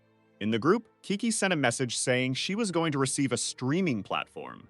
While Rui was fuming with anger, wanting to receive more than the others, her mother told her to listen. She thought her daughter was being deceived by these girls who claimed to want to work together. She explained that in the past, she and her father had a significant difference in family circumstances. She could understand that no matter how good their life was compared to Chen Yuan, they were poor. Someone like him attracts countless flies, so she had to prove her own strength. After all these girls were saying Chen Yuan was cruel, but none of them left him. This meant that each one of them was trying to monopolize Chen Yuan. Ryu got up excitedly, saying that must be it. Her mother warned that in such moments she had to advance with unwavering determination to secure the rest of her life. Motivated, Royo declared that she wouldn't lose Chen Yuan to those other women. In his room, our boy received a message from Royo. She apologized, saying she had been blaming him for everything, which confused him. They hadn't argued about anything, so why was she apologizing now? Combining this with what Kiki said, he knew something strange was going on. At that moment, Riwei received a call from Chen Yuan, and she started trembling, asking her mother what to do. Her mother told her to accept it quickly and do her best. When Royo answered, our boy said he had something to tell her. He mentioned that he had recently invested in a streaming platform and made a senior named Zhao Kiki, the manager. Royo got excited that he told her the truth. Her mother asked what he said, and she replied that he had told her everything the girls had put in the group. With this, her mother beamed, saying her daughter should realize that to him, she was the most important girl. Royo got all creamy happy, thinking that Chen Yuan really wasn't as bad as she thought, and that he liked her. She was now emotional, thinking she was reciprocating his love by teaming up with other women. She began to realize that she needed to learn to treat him well. Her mother asked why she was crying, and she said she knew she had messed up and wanted to fix things. She planned to give him a gift that would surprise him. What could this little present be? Tell us. Her boy was still clueless. The next day, a guy was already delivering the platform's papers for Kiki to sign. With that, she became the owner of the streaming platform called Big Cat. Seeing how much they owed, she understood why Chen Yuan sent 5,000,000. However, she was a bit conflicted, thinking that no matter how much he considered her, he didn't have a good personality. But her mood changed instantly when she realized he transferred 2,000,000 without hesitation, so she felt she had to show gratitude. This girl is bipolar. At a car show, she wanted to buy a car for the boy and wondered which one he would like. She remembered he had a Ferrari and thought about getting him another one, but just then, she saw Ruya there. They noticed each other, and the president asked if she was there to buy a car. Ruya replied that her father's birthday was coming up and asked Hickey if she wasn't there to buy something for Chen Yuan. But obviously, she already disliked the president's presence. Shaking, she said she'd never buy that jerk a car. She was there for her dad. They found it a huge coincidence until someone called them. It was Bingshu. Her dad's birthday was coming up, so she was buying a car. All three were shocked by the coincidence. Royu realized the Chen Yuan revenge plan was a lie. Zhao Qiqi had 2 billion, but she didn't have that much money. She needed to call for help. She called her mom. Mom told the guy at home to transfer funds to Ruyo. The guy said funds were for a wedding, but Mom insisted keeping Chen Yuan with Ruyo was the priority. She got 60,000 from her family. She was emotional, feeling valued. If so, she'd beat Zhao Kiki. At the fair, Hoshin told our boy he'd take him to VIP. Our boy drooled at expensive non-car items, calling the fairy cool. He wondered why Ruyu and Zhao Kiki were talking. Shu brought water. He wondered if they were teaming up. Bingshu felt something and turned. Only Hoshin was there. Our boy was hiding. He knew things would go wrong, just not this soon. He was sure they knew his plan. Good thing none left him. He smirked. Their 95+ favorability was his chance to change things. He acted tough, telling Haoxian he wanted the most expensive cars. Haoxian said they had Pagani Zonda, Lamborghini Arconian, Bugatti Veyron. Our boy instantly wanted all three, asking the price. Haoxian got awkward, asking why he wanted them. His plan used these cars to test their alliance. Hao Xin felt uneasy, selling all three was tough. Chen Yuan said money wasn't an issue, but the guy explained they were reserved. Our boy asked who, and he said, look. Mr. Lin, the richest family's eldest son, reserved those 2 cars last year for his sister. Chen Yuan knew their power. Hao Xin said there were more. The guy approached Royu, introduced himself as Lin, asking for her number. He said she reminded him of a lost friend, a regret. But then she saw Chen Yuan nearby. Seeing his angry face, she wondered why he looked like that. She never planned to give him her number, so why was he acting this way? She got mad he played with her, and then looked at her like that. Because of that, she gave the guy her number. Instantly, she looked over and Chen Yuan was gone. She wasn't sure if what she did was right, but she felt bad. Walking around, Hashin asked if he knew the girl. He said he knew her long ago, but not anymore. He told Hashin he'd pay way more than Mr. Lin for the cars, asking if $1 billion was enough. Smiling, he said he didn't expect this to mess with Hoshin's business. Hoshin then smiled, calling the guy an idiot. When $1 billion is on the table, anything can happen. He was thrilled to make 800 million thousand more just from their fight. Perfect! He knew Mr. Lin was important, but not more than 800 million thousand in his account. The card was swiped, and our boy felt confident. Ocean asked if he wanted anything else, and our boy said he wanted to prep something for the exhibition. At the event, Rui was still looking for him. Suddenly, some guys brought a piano to the center of the event. Everyone was confused. This wasn't normal. Then suddenly, Chen Yuan started playing. She didn't recognize the song. The music was really sad, and she started crying. Everyone got emotional, saying it felt like seeing someone distant. Kiki noted Chen Yuan looked sad, and Bingshu asked if Ruoyo was why. Ruoyo realized his music showed disappointment. Chen Yuan finished playing, stood up, and said, "When you love people, you let them be, even if it hurts." He left, saying Rui was free. She cried, admitting she was wrong, begging him not to leave. She ran after him, but Hoshin stopped her. He asked, "Are you Ruoyo?" She said yes. He gave her a document. Chen Yuan had given her a Lamborghini Anconium. She trembled, not understanding. Hao Xin explained Chen Yuan just bought her the car. He cared deeply and was generous. Distraught, she cried, wondering what she'd done. She ruined his trust, selfishly. Left alone, the other two girls told her not to cry. Then Hoshin arrived, saying they both got multi-million-dollar cars too. They stared at each other, thinking about our boy. She said it seemed Chen Yuan knew everything. Kiki confirmed it, saying even though he knew, he never questioned them. He tried to keep their relationships balanced, and despite being a jerk, he still cared. Emotionally, Kiki said he gave everything without expecting anything back. Bingshi added that they could always rely on him. Ruoyu felt horrible for trying to trick him for money. With that, he gained another favorability point, reaching 99 with the 3. In a taxi home, he was hyped. That 1,000 brought him near 100 with all 3. He wondered what happened at max score. At the university, Ruoyo apologized, but he wanted to be alone. Our boy wasn't stupid. He knew spoiling her too much would always cause trouble. While walking, someone asked if it was him. It was Shul, whom they hadn't seen in a long time. She looked very casual. Our boy thought she seemed a bit different today. She grabbed his arm and started pulling him, saying she wanted to show him something.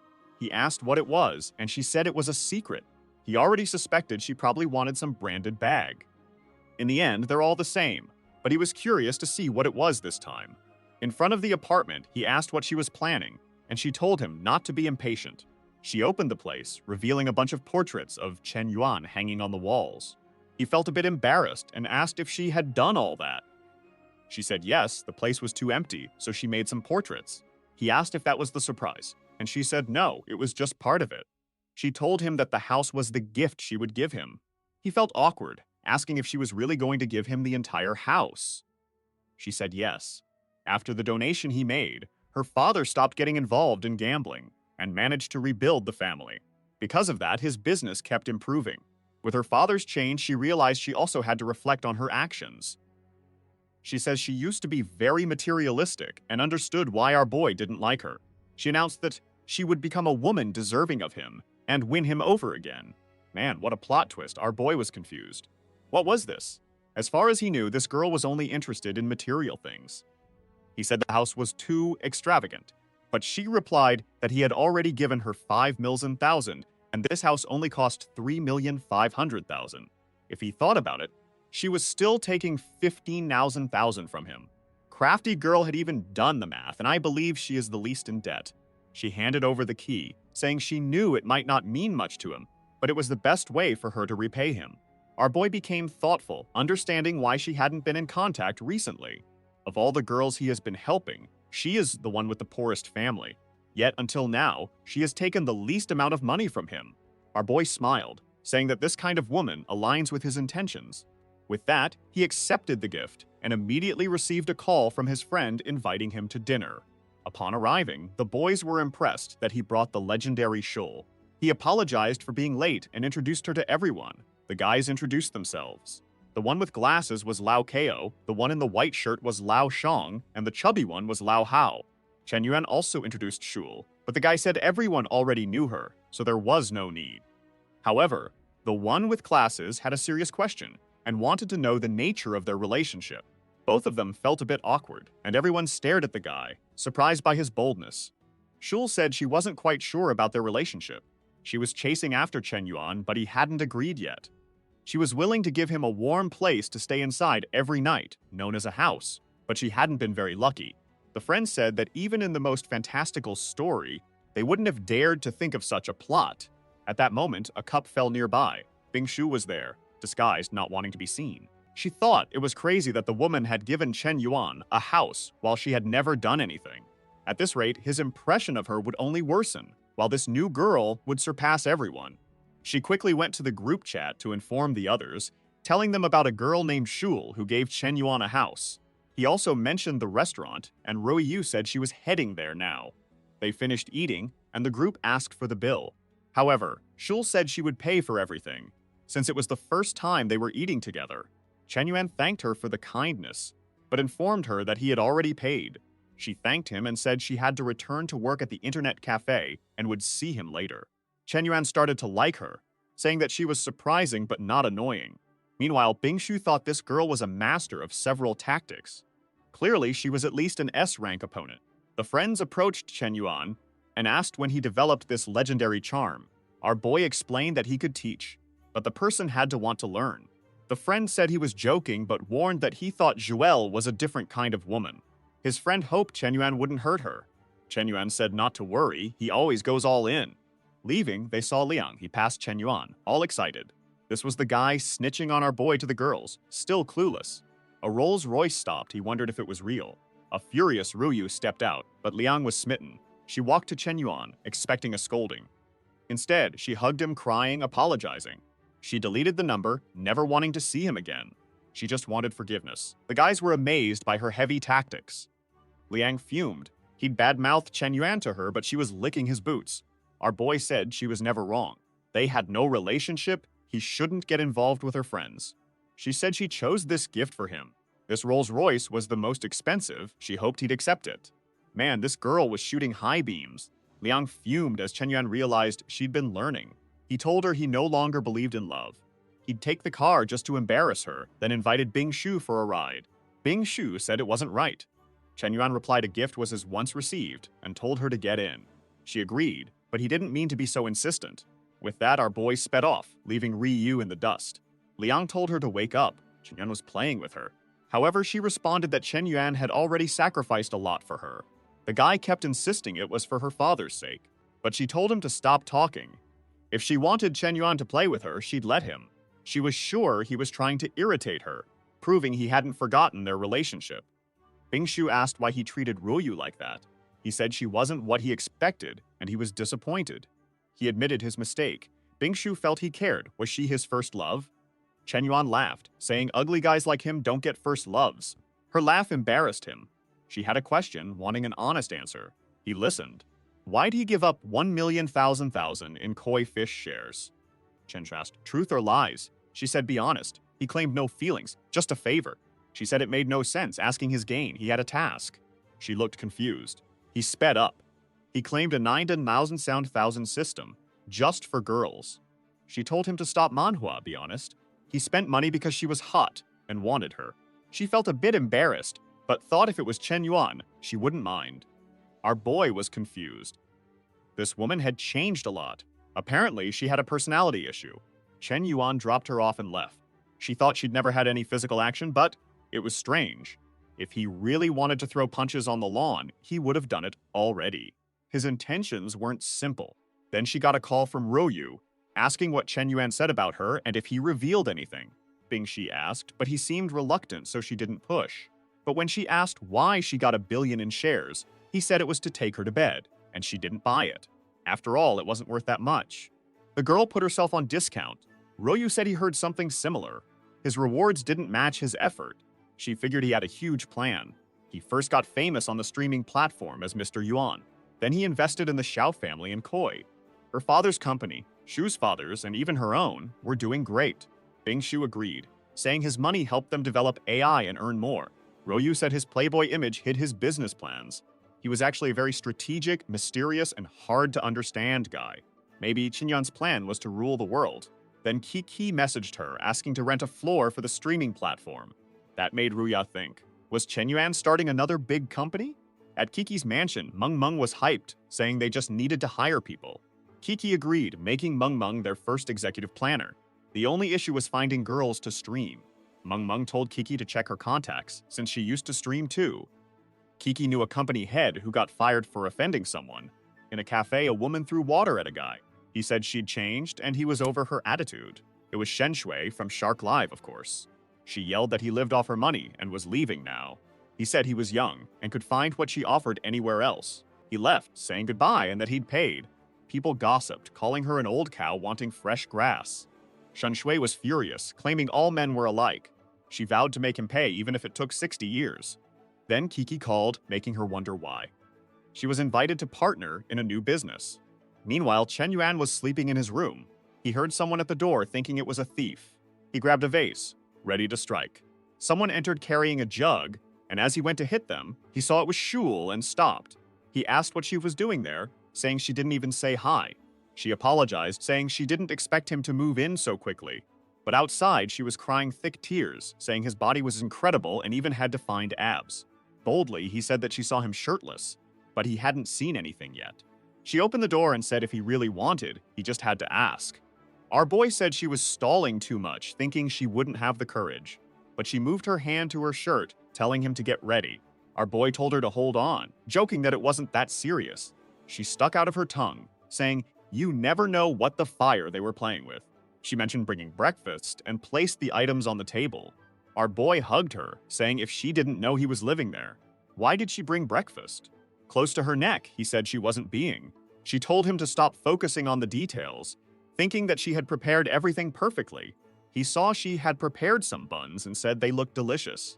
She explained that she not only knew how to make dumplings, but could make them for him every day. He got excited, saying having a good breakfast every day would be perfect.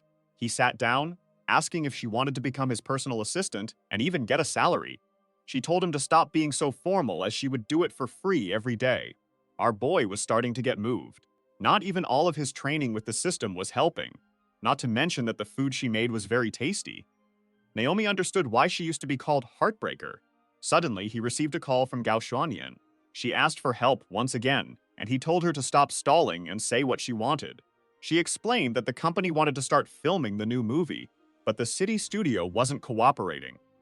Chen Yuan told her to explain quickly, and she began talking about a bunch of things about the director and the TV. He said he would help immediately, informed her that he would transfer some billions for her to start her own TV company. In a few days, he would visit and just wanted to be kept updated. Gao Xuanyan was confused about how he spent so much money like that. Chen Yuan didn't care, just wanted to thank Shul for breakfast. He then suggested he should probably move out. She was startled, asking why. He explained if she kept entering without knocking, things would get strange. He asked for a spare key. She gave it, but the crafty girl had more than one. Chen Yuan turned, saying he knew she had more than one key. If she didn't respect his privacy, he'd leave. He said goodbye, knowing she understood. He left, thinking he'd keep things controlled. Outside, his friend said he arrived. But Du Xiaoyu came up, angry, wanting to talk personal stuff with Wenji. She was excited, her makeup totally worth it. They should eat somewhere amazing. But it was just a corner shop. Wenji thanked him, preferring such places. Chen Yuan agreed, saying it was cozier. He told Xiaoyu, who was grateful.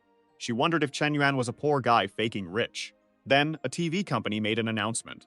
It was Gao Guanin on TV, with news. She couldn't resist the TV announcement. She revealed Chen Yuan invested in their new TV company. Wenzi asked if she meant him. Xiao Wei was sure this guy was way richer. Chen Yuan was fuming, not wanting anyone to know what he'd done. Wenzi asked for Gao Xuanyan's autograph. Chen Yuan said he'd get it. His friend talked money, so he shoved food in his mouth, telling him to stop. Xiao Wei thought Wenji was her ticket to wealth. Stick to him. If he gave Wenji something, she'd benefit. She leaned on him, saying he's grown up and needs to care for himself. The girls saw Gao Guzwanyan's announcement. Kiki said it's normal for him. The girls were shocked he was in so many industries. Royer thought even Chen Yuan had planned this for ages. Bing Shui agreed. His actions looked random, but always meant something.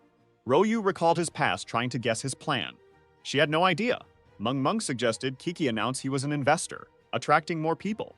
A billionaire investor would totally change public opinion and attract sponsors. Ri Weiyu figured this was his plan too. They started thinking our boy was pretty intimidating. Just then, Shen Shui walked up, asking what they were talking about. Chi Chi said they were talking about Ga Guzhuanen and their investor, Mr. Yuan. Embarrassed, Yua asked who this Mr. Yuan was. Meng explained it was Chen Yuan, who everyone knew, and he was also an investor. Now poor Shui trembled, asking if she could quit. Kiki told her to think hard, as they needed her, but Shui said it was because of Mr. Yuan. Her old company went broke because she offended him. If he knew she was here, it could ruin their plans. Tiki thought about it, remembering how friendly Chen Yuan seemed, so it felt unlikely. She said she'd talk to him, and Shui didn't need to worry. Meanwhile, at the restaurant, Wen Zhu and the girl were leaving. He got a call from the president and asked what she wanted. He figured she'd ask about the billions he put into the actress. But the president asked about Shui, and if he caused her company's downfall. Playing dumb, he was reminded she was the woman with the streaming company he helped bankrupt. He remembered, saying she was arrogant and needed a lesson. She was using his name to trick others. Tiki said the woman learned her lesson and asked if he'd accept her apology. The boy said it was fine, thinking if she really meant it, he wouldn't be mean. On the phone, Shui apologized, promising to work hard and be a good employee. Chen Yuan simply said it was fine, and the issue was over. With that, Shui felt relieved, and Kiki said Chen Yuan was always a good guy. Chen Yuan thought her experience would help Kiki, but some people need guidance with emotional intelligence. The press asked Gao Xuanyan about the studio. She told them to ask Chen Yuan and called him. He angrily said he wanted to stay low-key. Now everyone knew him. Gao Xuanyan thought it made no sense. He spent millions on that piano. He said no point arguing, but she'd help with one thing. She got curious, already guessing what it was. She told reporters she had an investor call. Everyone wanted to know. She announced Chen Yuan would relaunch the Big Cat streaming platform with their new TV station as direct partners. Streamers knew Mr. Yuan was generous, so moving to his company seemed smart. The Shark platform owner got worried. An employee said streamers were leaving. The guy was shocked it was happening faster than expected. At Ruoyu's, Kiki said she was right, it was his plan. Ruoyu just guessed, but they agreed Chen Yuan was the city's business monster. Meng Meng thought his flirting was just investment strategy. Ruoyu said if so, they were partners. The girls agreed they were just Chen Yuan's employees. Sad, they wondered if Chen Yuan loved them. Like the video, hit that bell and I'm out. Remember the last chapter, where the three girls wondered if Chen Yuan loves them? Ruoyu knew they were all thinking the same. She told everyone she didn't know who Chen Yuan truly liked. He could like all or none, but with that sleepy face, she'd stay by his side. The others looked silently until someone clapped and said to forget it. Liang said women like them needed to value careers. Then others would. The four figured if they got better, Chen Yuan would want them near. Shu Tong was at work when a guy named Lin came for a package. She handed over the package. Her friend yelled Gog's Wan In got 100 billion in investments. Shu Tong said it was a lie that woman had scandals. Her friend said a mysterious rich man backed her. Hearing it was a Chen Yuan, she cut her finger. Her friend gushed he invested in TV and bought a streaming platform. The guy nearby knew this famous entrepreneur. Shu Tong felt crushed again, thinking that jerk spent a lot on another woman. She fell to the ground, saying she really messed up. The scene shifts to Shanghai's financial center. Someone throws something at Gao Xuanyan's photo, yelling it's that damn Yuan again. Guy with glasses asks if Yuan is trying to go against him. He was messing with Gao Xuanyan's business, but now the plan won't work. A secretary tells him not to worry, they're investigating this guy. Staring at a huge portrait of Gao Xuanyan, he says she'll learn a lesson. He opens his arms to the sea, proclaiming he'll get everything he wants. Later, the secretary reports no one knows anything about the boy's family. Confused, Jaemu says it's strange no one knows where his money comes from. She says he doesn't need to worry, the guy's nothing special. But he replies if that's her conclusion, she's very naive. His family is the most influential in audio-visual, so there's nothing to worry about. To him, this means Chen Yuan is directly challenging him.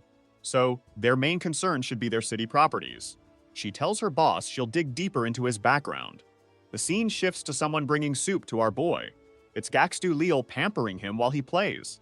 When he sees this, she tells him he's amazing. He asks if she's bored taking care of him while he's just played for 3 days. She's cooked, cleaned, done laundry. He thinks his mom never did this much. She says he can do anything, she's cool. But he asks if she thinks he has no ambition. She says he's been crushing game rankings, that's awesome. He's embarrassed, thinking it's lame to be pampered for games. He gets up, she asks where he's going, can she come? Chen Yuan says it's business, so no. Xu Leil says it's fine, be careful, she thinks men need space. Her plan, get Chen Yuan used to her until he misses her. That's how she'll beat her rivals. At an event, women say the CEO is coming. Go Huzwainen's dressed up for our boy, she makes a Sid-like face. She's excited our boy arrived. He says she's too famous to come talk to him. She replies he's the main investor, so it's courtesy. She thinks Chen Yuan's getting more attractive, feels secure. Suddenly, all the men bow, hoping to learn. Chen Yuan says it's not needed, but he's smiling. Gao Xuanyan says she'll be more reserved next time, but thinks Chen Yuan loves it. A meeting starts for the broadcaster. The guy says a good HQ spot is key, city center perfect. But a big place downtown is too pricey, so a distant city is better. Yang Saijin wants a green spot for filming. The three then ask what our boy thinks. He makes a weird face. Does my opinion matter? Yes, everyone works for him. He'll look, but options aren't good. He circles a map spot, says this is best. The guy says this place is too remote, no airport. Hard to develop. But Chen Yuan claims he has a perfect plan for a grand vision. People don't get his plan, but figure a smart investor knows his stuff. Our boy doesn't want success, just investing in his hometown, knowing it won't grow. He wants to spend more money. If he keeps making too much, he can't. He sits, and the billions are invested.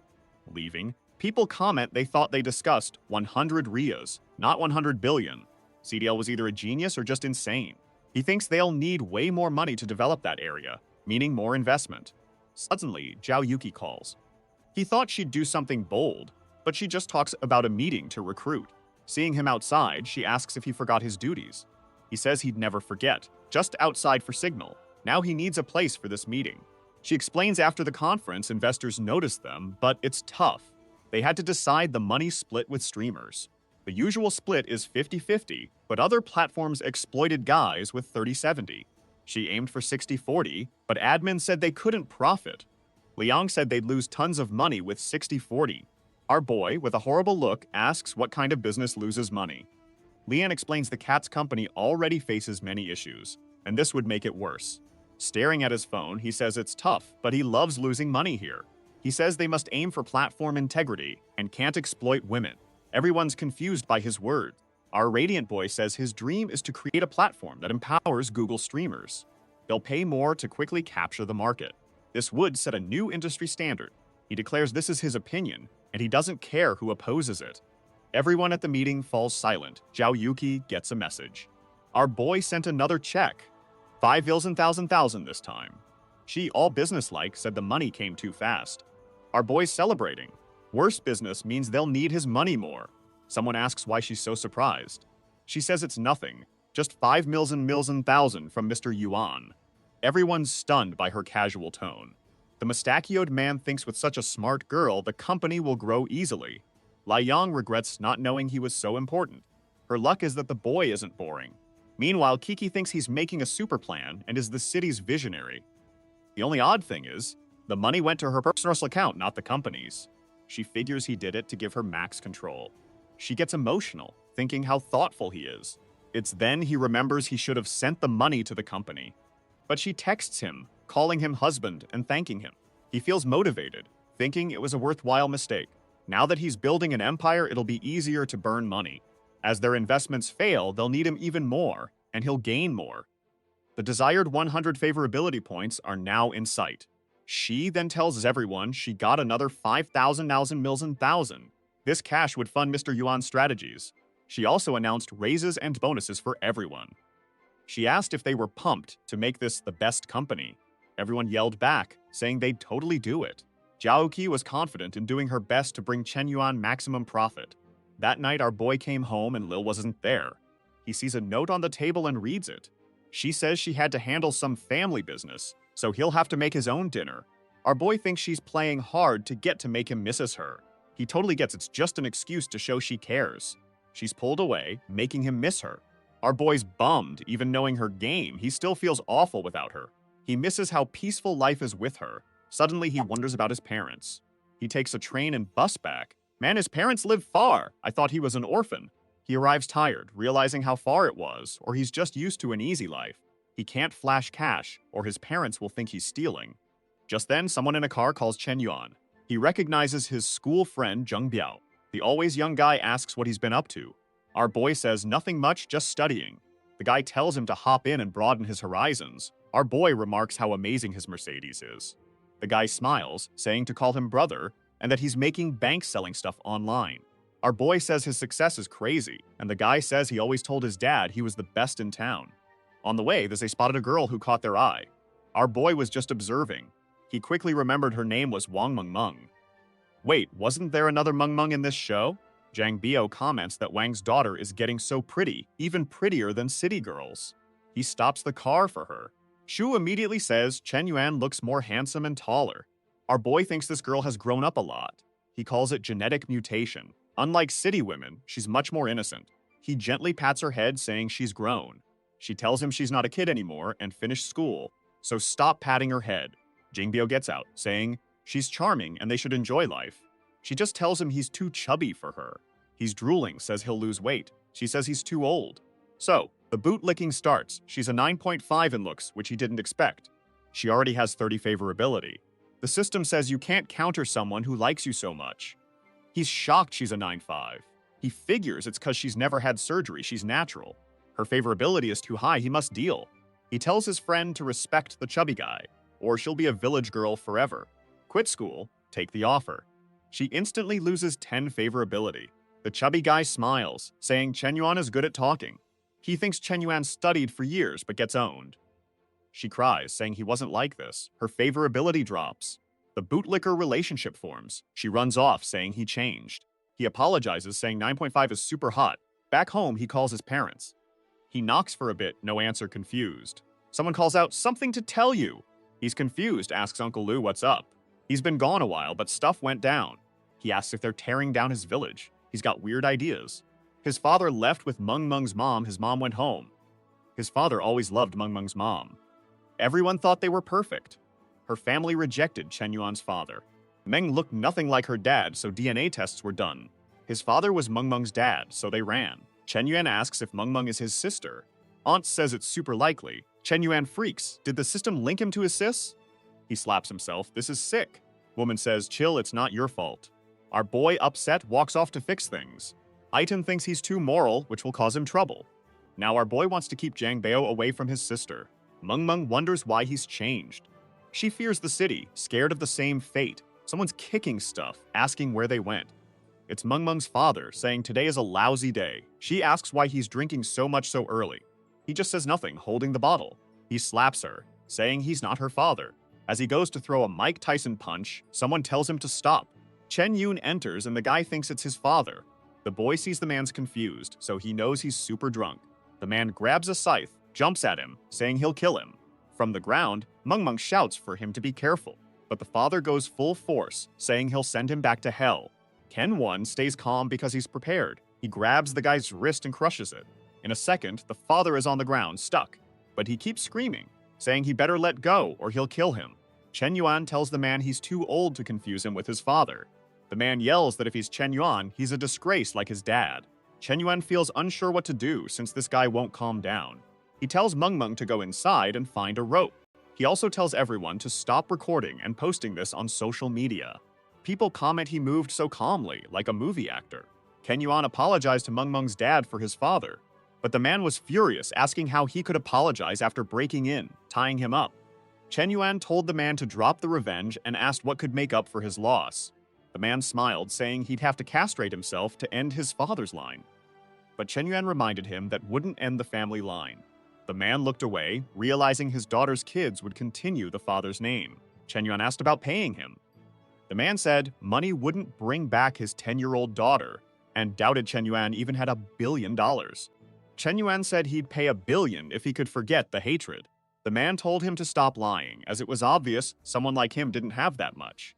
But when he saw the phone and started counting the digits, he realized Chen Yuan actually had $1 billion. That made the man think. He knew with this money, he could start a new family and begin again. With such a chance, there was no reason to hold on to past hatred. It was an option with endless possibilities. So he asked Chen Yuan if he was really going to give him $1 billion. Chen Yuan said to ensure trust, he'd send the money to Meng Meng and she'd give it to him over 10 years. The man wasn't thrilled, but Chen Yuan said it was the only way he could trust it. While Chen Yuan was shaken by this, Meng was devastated by all the news. She just found out her dad wasn't her real father, and she was Chen Yuan's sister. What a mess! Where was this story even going? Her favorability went up when she saw him help with the money. And it wasn't just a little, it kept climbing. Kim Yuan noticed her system was different, wondering if it was because she was family. The father keeps an eye on his daughter. Suddenly, she gets all the money. With that, our boy calls the father, saying the transfer is done, so no more fighting. The girl, who wants to take our boy to court, says she's scared and wants to stay at his place tonight. The scene shifts to someone saying they found info about Mr. Yu Hoon. The secretary has this info, but says something weird is up, tied to his mom from 20 years ago. He tells her to keep going. She found a 20-year-old record saying his mom couldn't have kids. So our boy won't go to jail since he's not her brother. He's not her biological son. Warren agrees that's what she found. He slaps her, calling it a waste. He wants the money source, not family drama. Startled, she'll try to get him. He grabs her, says she better fix this. No Lin family, she's worthless. He sends her off, tells her to keep in touch. The scene shifts to the boy's house. Selma is obviously taking a shower. Our boy found some of his mom's clothes and tells her to wear them. She thanks him, calling him big brother. She thinks the whole situation is confusing. At least she gained an older brother, but where's his money from? She remembers his family sold fruits, so maybe he's in something illegal. She'll help him overcome it, even if he is. Meanwhile, our boy on the couch is mad at his parents for this mess. Meng, not his sister, finishes her shower. As she dries her hair, he tells her to stay in that room. He'll sleep alone, so she can call him if there's a problem. Suddenly, she clutches her shirt, saying she's scared and wants him close. He sighs and says it's okay. He thinks since they're close, sharing a room is fine. Thank God he lies down, peacefully reading the news he always does. He always dreamed of having a younger sister to care for. The next day, a train arrives in the city. Gao Shuang and the whole company team visit the location. She thinks the place looks abandoned and very old. A man welcomes her to Shemen City, offering a tour. She agrees and thanks him. She meets locals as machines start building. The man says the team already analyzed the area. Meanwhile, a guy just takes photos. Someone gets a message. The region's chosen plan can start. It's Pineapple Head's dad. He thanks them for the work and will send cash. He says to buy everything in the city, then sell it to Chen Yuan for profit. Assistant calls it incredible. Pineapple Head's dad says he won't mess with Chen Yuan, but will profit big. The glasses guy tells another to buy land there. Many people involved in these dealings also get the same info. Meanwhile, someone picks up a pineapple. It's our protagonist, thinking it's weird his parents fooled him and left. Suddenly, he gets a call. It's Gao Shuang who says prices in that area are strangely rising. But our boy smiles, saying rising prices means spending more. Confused, she asks why he's happy about spending more. He coughs, saying it's easier than she thinks. System asks if he wants to transfer money again, and he says yes. But he's told he's involved, so no more transfers.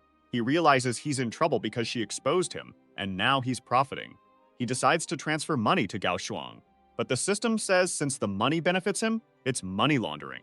Our boy feels helpless, he can't help her. He then thinks maybe he should transfer it to Meng to handle. Just then, she asks if he was talking to his girlfriend. He honestly says he was talking to Gao Shuang, who wants to be his girlfriend, but he's not sure. His sister tells him to stop lying. Gao Shuang is a huge star launching her own company. Our boy says he has an amazing idea and wants to discuss a plan with her. He says Gao Shuang wants to buy land in Taemin. His sister could use her money to profit from it. Confused, she asks how. He says if she bought all the houses there, she'd make big bucks selling them. Plus, her film studio will bring in lots of people. She figures all her money came from Chen Yuan, so his advice might be smart. She gives a weird look, says she'll think about it. He imagines if she made big money, she'd have a peaceful life. Suddenly, a bunch of cars stop right in front of his house. A girl gets out, asking what this place is and why the roads are so bad. She walks up to him, asks if he's Chen Chuan. He says yes. She's Lin Liu, says they've met before. He's confused, doesn't remember her. With a weird look, he asks when they first met. She's shocked, asks how he forgot.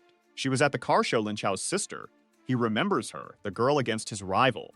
She's mad, thought he was famous for girls, but forgot her. He says he remembers, asks what she's doing there. She asks if he always does business outside, wants to come in. He sees people watching. He tells her to come in, but watch out for the plants. Security blocks everyone outside. Inside, he asks why she's here. She asks if he's ripping off investors. He's startled, but she warns him playing dumb won't work on her. She knows he announced investing 100,000, but gave it to Gao Xuanyan, who can't manage it. Now that news about this town leaked, everyone's buying land here. She gets that he's selling the land he bought there to make big money. He's impressed by this plan he didn't have, asks what it has to do with her. Impressed he owned his cruel plan, she realizes being his enemy is risky. She's here to partner with the Lin family. Someone outside yells, "It's her house." Security is blocking Meng Meng. The guard blocks her. Suddenly, Chen Yuan snaps at Lin to let his sister go. Guard check boss. She's hesitant. Chen Yuan's mad over this girl. Our boy snaps, jumps the guard, throws him, yelling, "Let go!"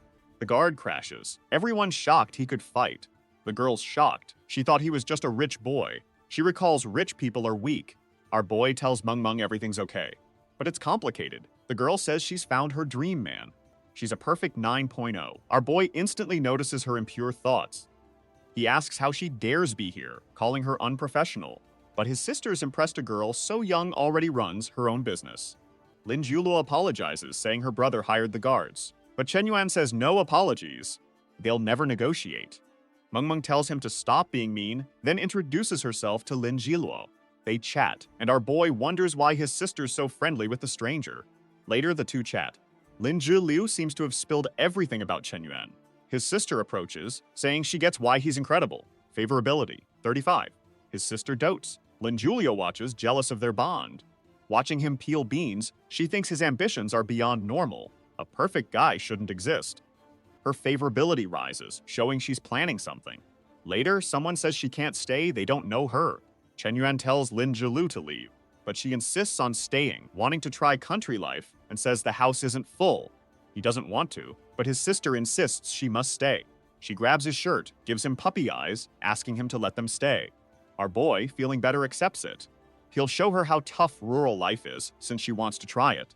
She clearly plans to uncover his secrets. Our boy tries to sleep as the girls chat. He thinks getting closer to the Lin family is fine. They handle things. It's just weird they only sent the youngest girl. He doesn't care, money will come. Next morning, the house is loud. He wakes up mad, asking the time. He goes to the door, asking what's up. Lin Jiuluo says good morning. He's startled. She hired people overnight to rebuild everything. Since she's staying a few days, she needs it comfy. She renovated the bathroom overnight, adding imported stuff. She even got bathtubs for the pigs. He's confused, asking the logic. She says the main thing is behind that door. She made a room. His sister's thrilled about the comfy chair. Our boy, feeling down, says she likes it. Lin Jiuluo brags about the materials and quality. Our boy wonders if his parents will recognize their house when they return. He came home to relax, not this. Outside, a security guard overhears everything. He tells Lin Xiao his sister got in really well. Lin Xiao says to keep an eye on his sister and keep her safe. He gets another call. Lin Xiao says his sister is talented, easily charmed Chen Yuan. The secretary notes the Lin family always gets its way. When the time is right, they'll ditch Chen Yuan and take all the profits. This part worked. Next. Lin Xiao asks why she's leaving, telling her to stay. She says he'll only get his reward when she finishes the job. She leaves, thinking women will defeat them. Outside, a crowd gathers, everyone knows what's happening. They see Chen Yuan leave, remembering the girl with him just moved in. They wonder if he's selling himself. His old friend is mad, wanting to know what makes Chen Yuan so special. He calls out, saying they can have fun in the city today. Our boy asks where the fun is. The chubby guy says their school group is having a reunion, and it might be fun if he shows up. Our boy agrees since he's free that evening. But he's so tired of flaunting wealth, he hopes it's a normal reunion. Walking with Lin Jiuluo, he thinks he has a bigger problem. Later, they arrive at a cornfield. She asks why he brought her there, imagining it's some special desire. Our boy immediately asks if she doesn't know what he wants. She starts screaming in desperation. He puts a bucket on her head and tells her to pick at least 20 ears of corn. She feels desolate, asking what this corn-picking business is. However, she picks one and gets excited, saying it's easier than she thought. But our boy already has a malicious plan to make her suffer. She picks corn and sweet potatoes. Then they head to the lake, apparently to catch some fish. Later, they sit on a rock, with her saying rural life is better than she expected. Our boy's annoyed she enjoyed it. Suddenly, someone yells for help. A girl's running from a guy. She trips, falls, and gets covered in mud. The guy asks why she's running, pulls her hair, says she's fast, warns her come back or else. Then someone yells, let her go. It's Lin Jiuluo, telling them to free her. Our boy thinks she's brave without bodyguards. Chen Yuan realizes this is too fishy. Chen Yuan calmly tells the guys to let go and leave, but one turns around furious, asking who he is. Next scene, the guys are beaten on the ground. The girl didn't react. Lin Jilu is even more smitten, gaining 10 favorability per guy. Our boy asks if she's okay. She's fine, she's Ling Shuang, and will repay him 100 times. Chen Yuan startled, asking if she's seducing him. The system activates, showing another girl who's a looker, but her favorability is 80. He gets a long list of skills: disguise, infiltration, instruments, and languages. Chen Yuan wonders why she has so many. The weirdest part is the 80 favorability after she tried to seduce him. Something's wrong. The girl keeps acting. Lin Jilu asks if she's okay and who those guys were. She's fine but owes those people money. She tells a sad story: her parents split and her mom's terminally ill. She borrowed a lot from loan sharks. They wanted her to sell herself, so she ran. Lin Jiuluo gets emotional, calling it a sad story. She asks how Ling Shuang will fix it. Ling Shuang says she'll manage. Lin Jiuluo finds the girl's drive inspiring. Chen Yuan can't believe her cliché story. He keeps her for some fun in his boring life. He also needs to find out who's behind this. He asks Lin Jiulu to take the girl home to clean up. He turns to Ling Shuang, offering her a job at his company. She makes a seductive face, asking if he's sure. She thinks seducing him will be easy. Since she doesn't answer, he says not to worry if she doesn't want it. She hesitates, wondering why his plan keeps changing. Lin Ju says Ling Shuang is so beautiful, she'll easily get a job. But then she tells Ling Shuang she can't compare to her own beauty. Lin Jilu says she has a good eye for someone who called her a mud girl. Ling Shuang smiles, saying true beauty comes from the heart. She thinks Chen Yuan is interested but hesitating because the other girl is here. So Lin Jilu offers her a job too, to avoid Chen Yuan. This makes Ling Shuang mad, as it'll be awkward if she takes his offer now. Later, they return home, covered in mud, which seems impossible. The smitten guards approach Ling Shuang, asking what happened. Lin Jilu gets angry, reminding him she hired them. Meanwhile, Meng Meng thinks the girl is still beautiful, even when dirty.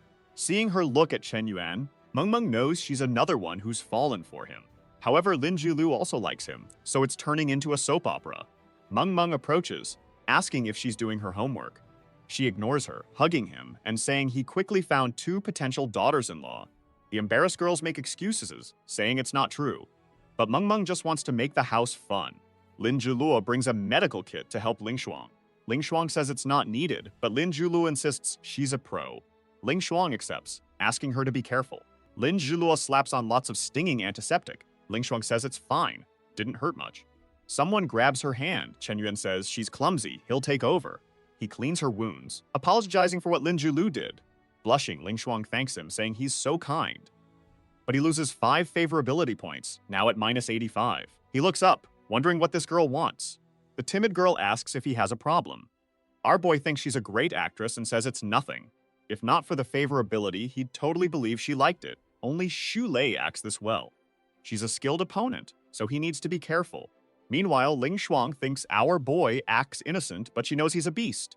Plus, she knows his mother isn't his real mom, so those two aren't blood-related. She thinks Chen Yuan knows this and is planning something bad, but she's here to expose all his lies. Half an hour later, she's glowing, saying they've been super friendly. Even our boy is impressed by her beauty. Seeing the 2 girls, he can't tell who's stronger. Chen Yuan walks over and says she'd be perfect as his personal secretary. She instantly imagines her plan is going great. She's not sure if she's capable, but Chen Yuan says she has everything needed for the job. However, she'd first have to pass a special test. Nervously, she asks what this test is. Our boy just turns and tells her to come along to find out. She doesn't know what's next, but decides to go for it. She grew up with the other girls, always training to serve the Li family, all for Master Li Jianmu. So even if it means sacrificing her integrity, she'll go through with the plan. She must pass a test from that jerk Chen Yuan. Later, she tells him she's ready. He asks for her bank details. She pulls out her card, saying it's fine, thinking he's dumb as she hid everything. Her account gets 100,000. She's shocked. Never seen so much money before. She sweats, it happened fast. Ken Yuen, like Mr. Beast, says spend 100 million thousand by tomorrow. Succeed and you're his secretary. She's confused, thinking it's a joke, but he's cruel, so his plan must have a catch. Chen Yuan leaves, excited for tomorrow's results. He warns if anyone finds out, it's a fail. He noticed the 100,000 really got to her, so it'll be easier than he thought.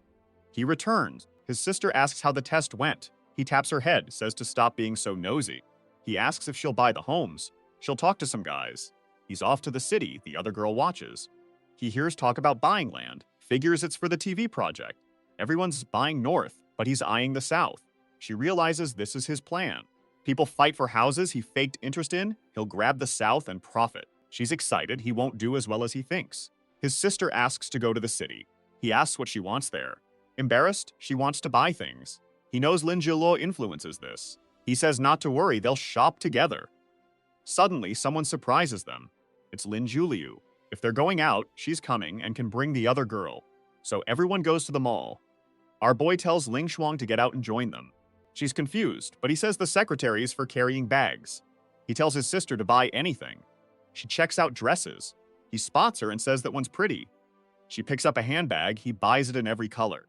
He keeps spending until she stops him, saying she has enough for the year. He says his hands are empty. She points to Ling Shuang, who's suffering. He asks Ling Shuang if she's tired. She says she's fine. He walks off, reminding her she's replaceable, so she better work hard. He says it'll be tough to get all this home, so buy an apartment in Meng Meng's name. Excited, she agrees, but only because he asked, thinking this jerk treats her like a toy.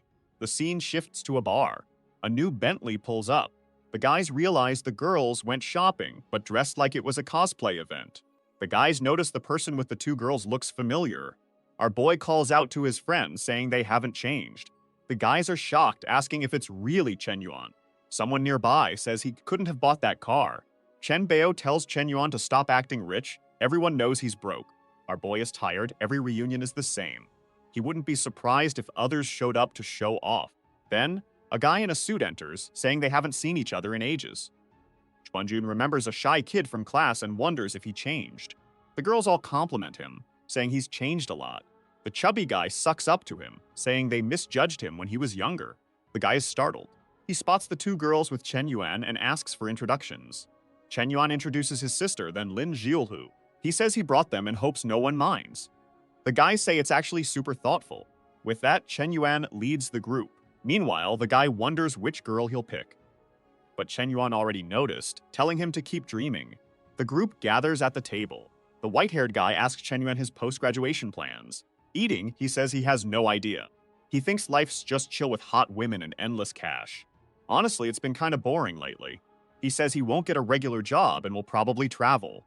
The guy laughs, saying Chen Yuan is young, offering him a job at his company for 5,000 a month.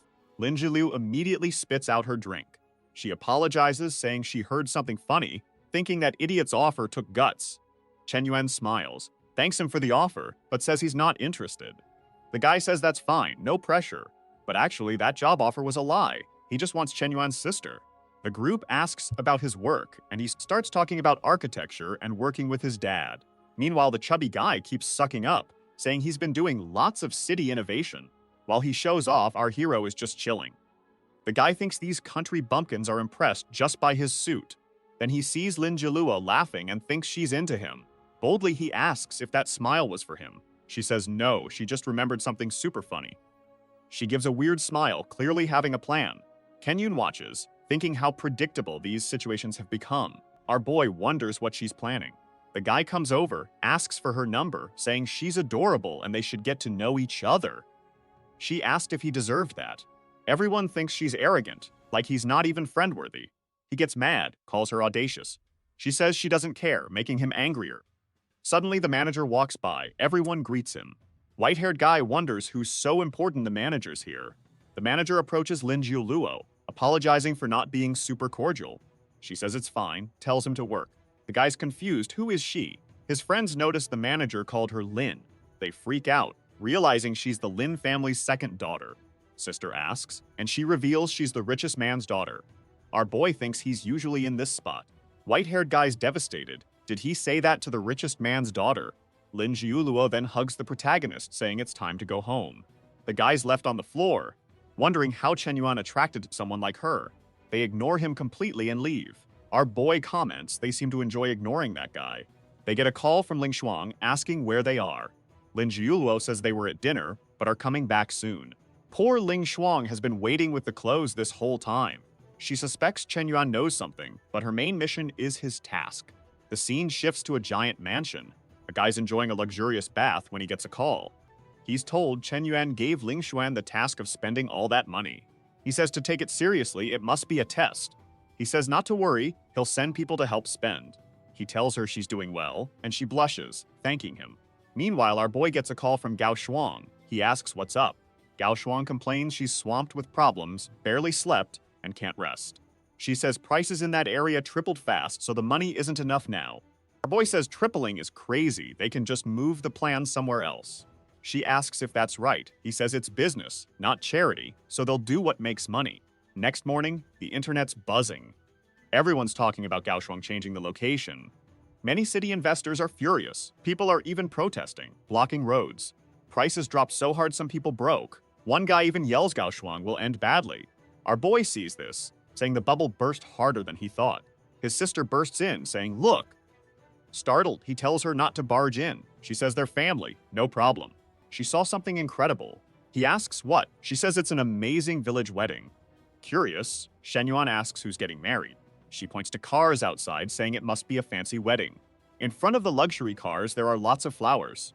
The only strange thing is everyone's coming to their house. A crowd has gathered outside, and he's confused. Then Ling Shuang returns, saying she finished his mission. With the money, she bought 10 Mercedes-Benz, hired 30-plus pros to serve him all day, and bought over 100 houses there. Our boy is shocked she got 100 houses. He asks where she got so many houses.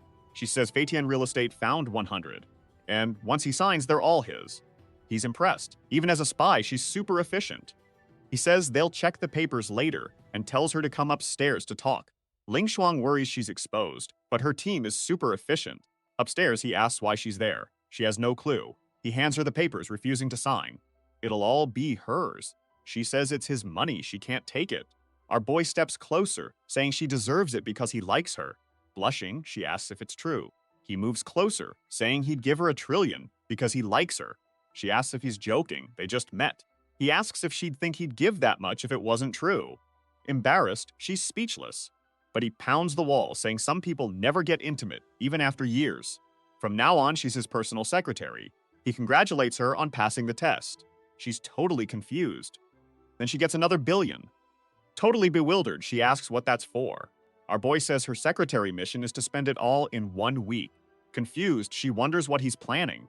But she starts to wonder why he trusts her so much. Maybe he actually likes her? Our boy laughs, thinking it's silly she believes he'd like her. But he's super interested to see what she'll do.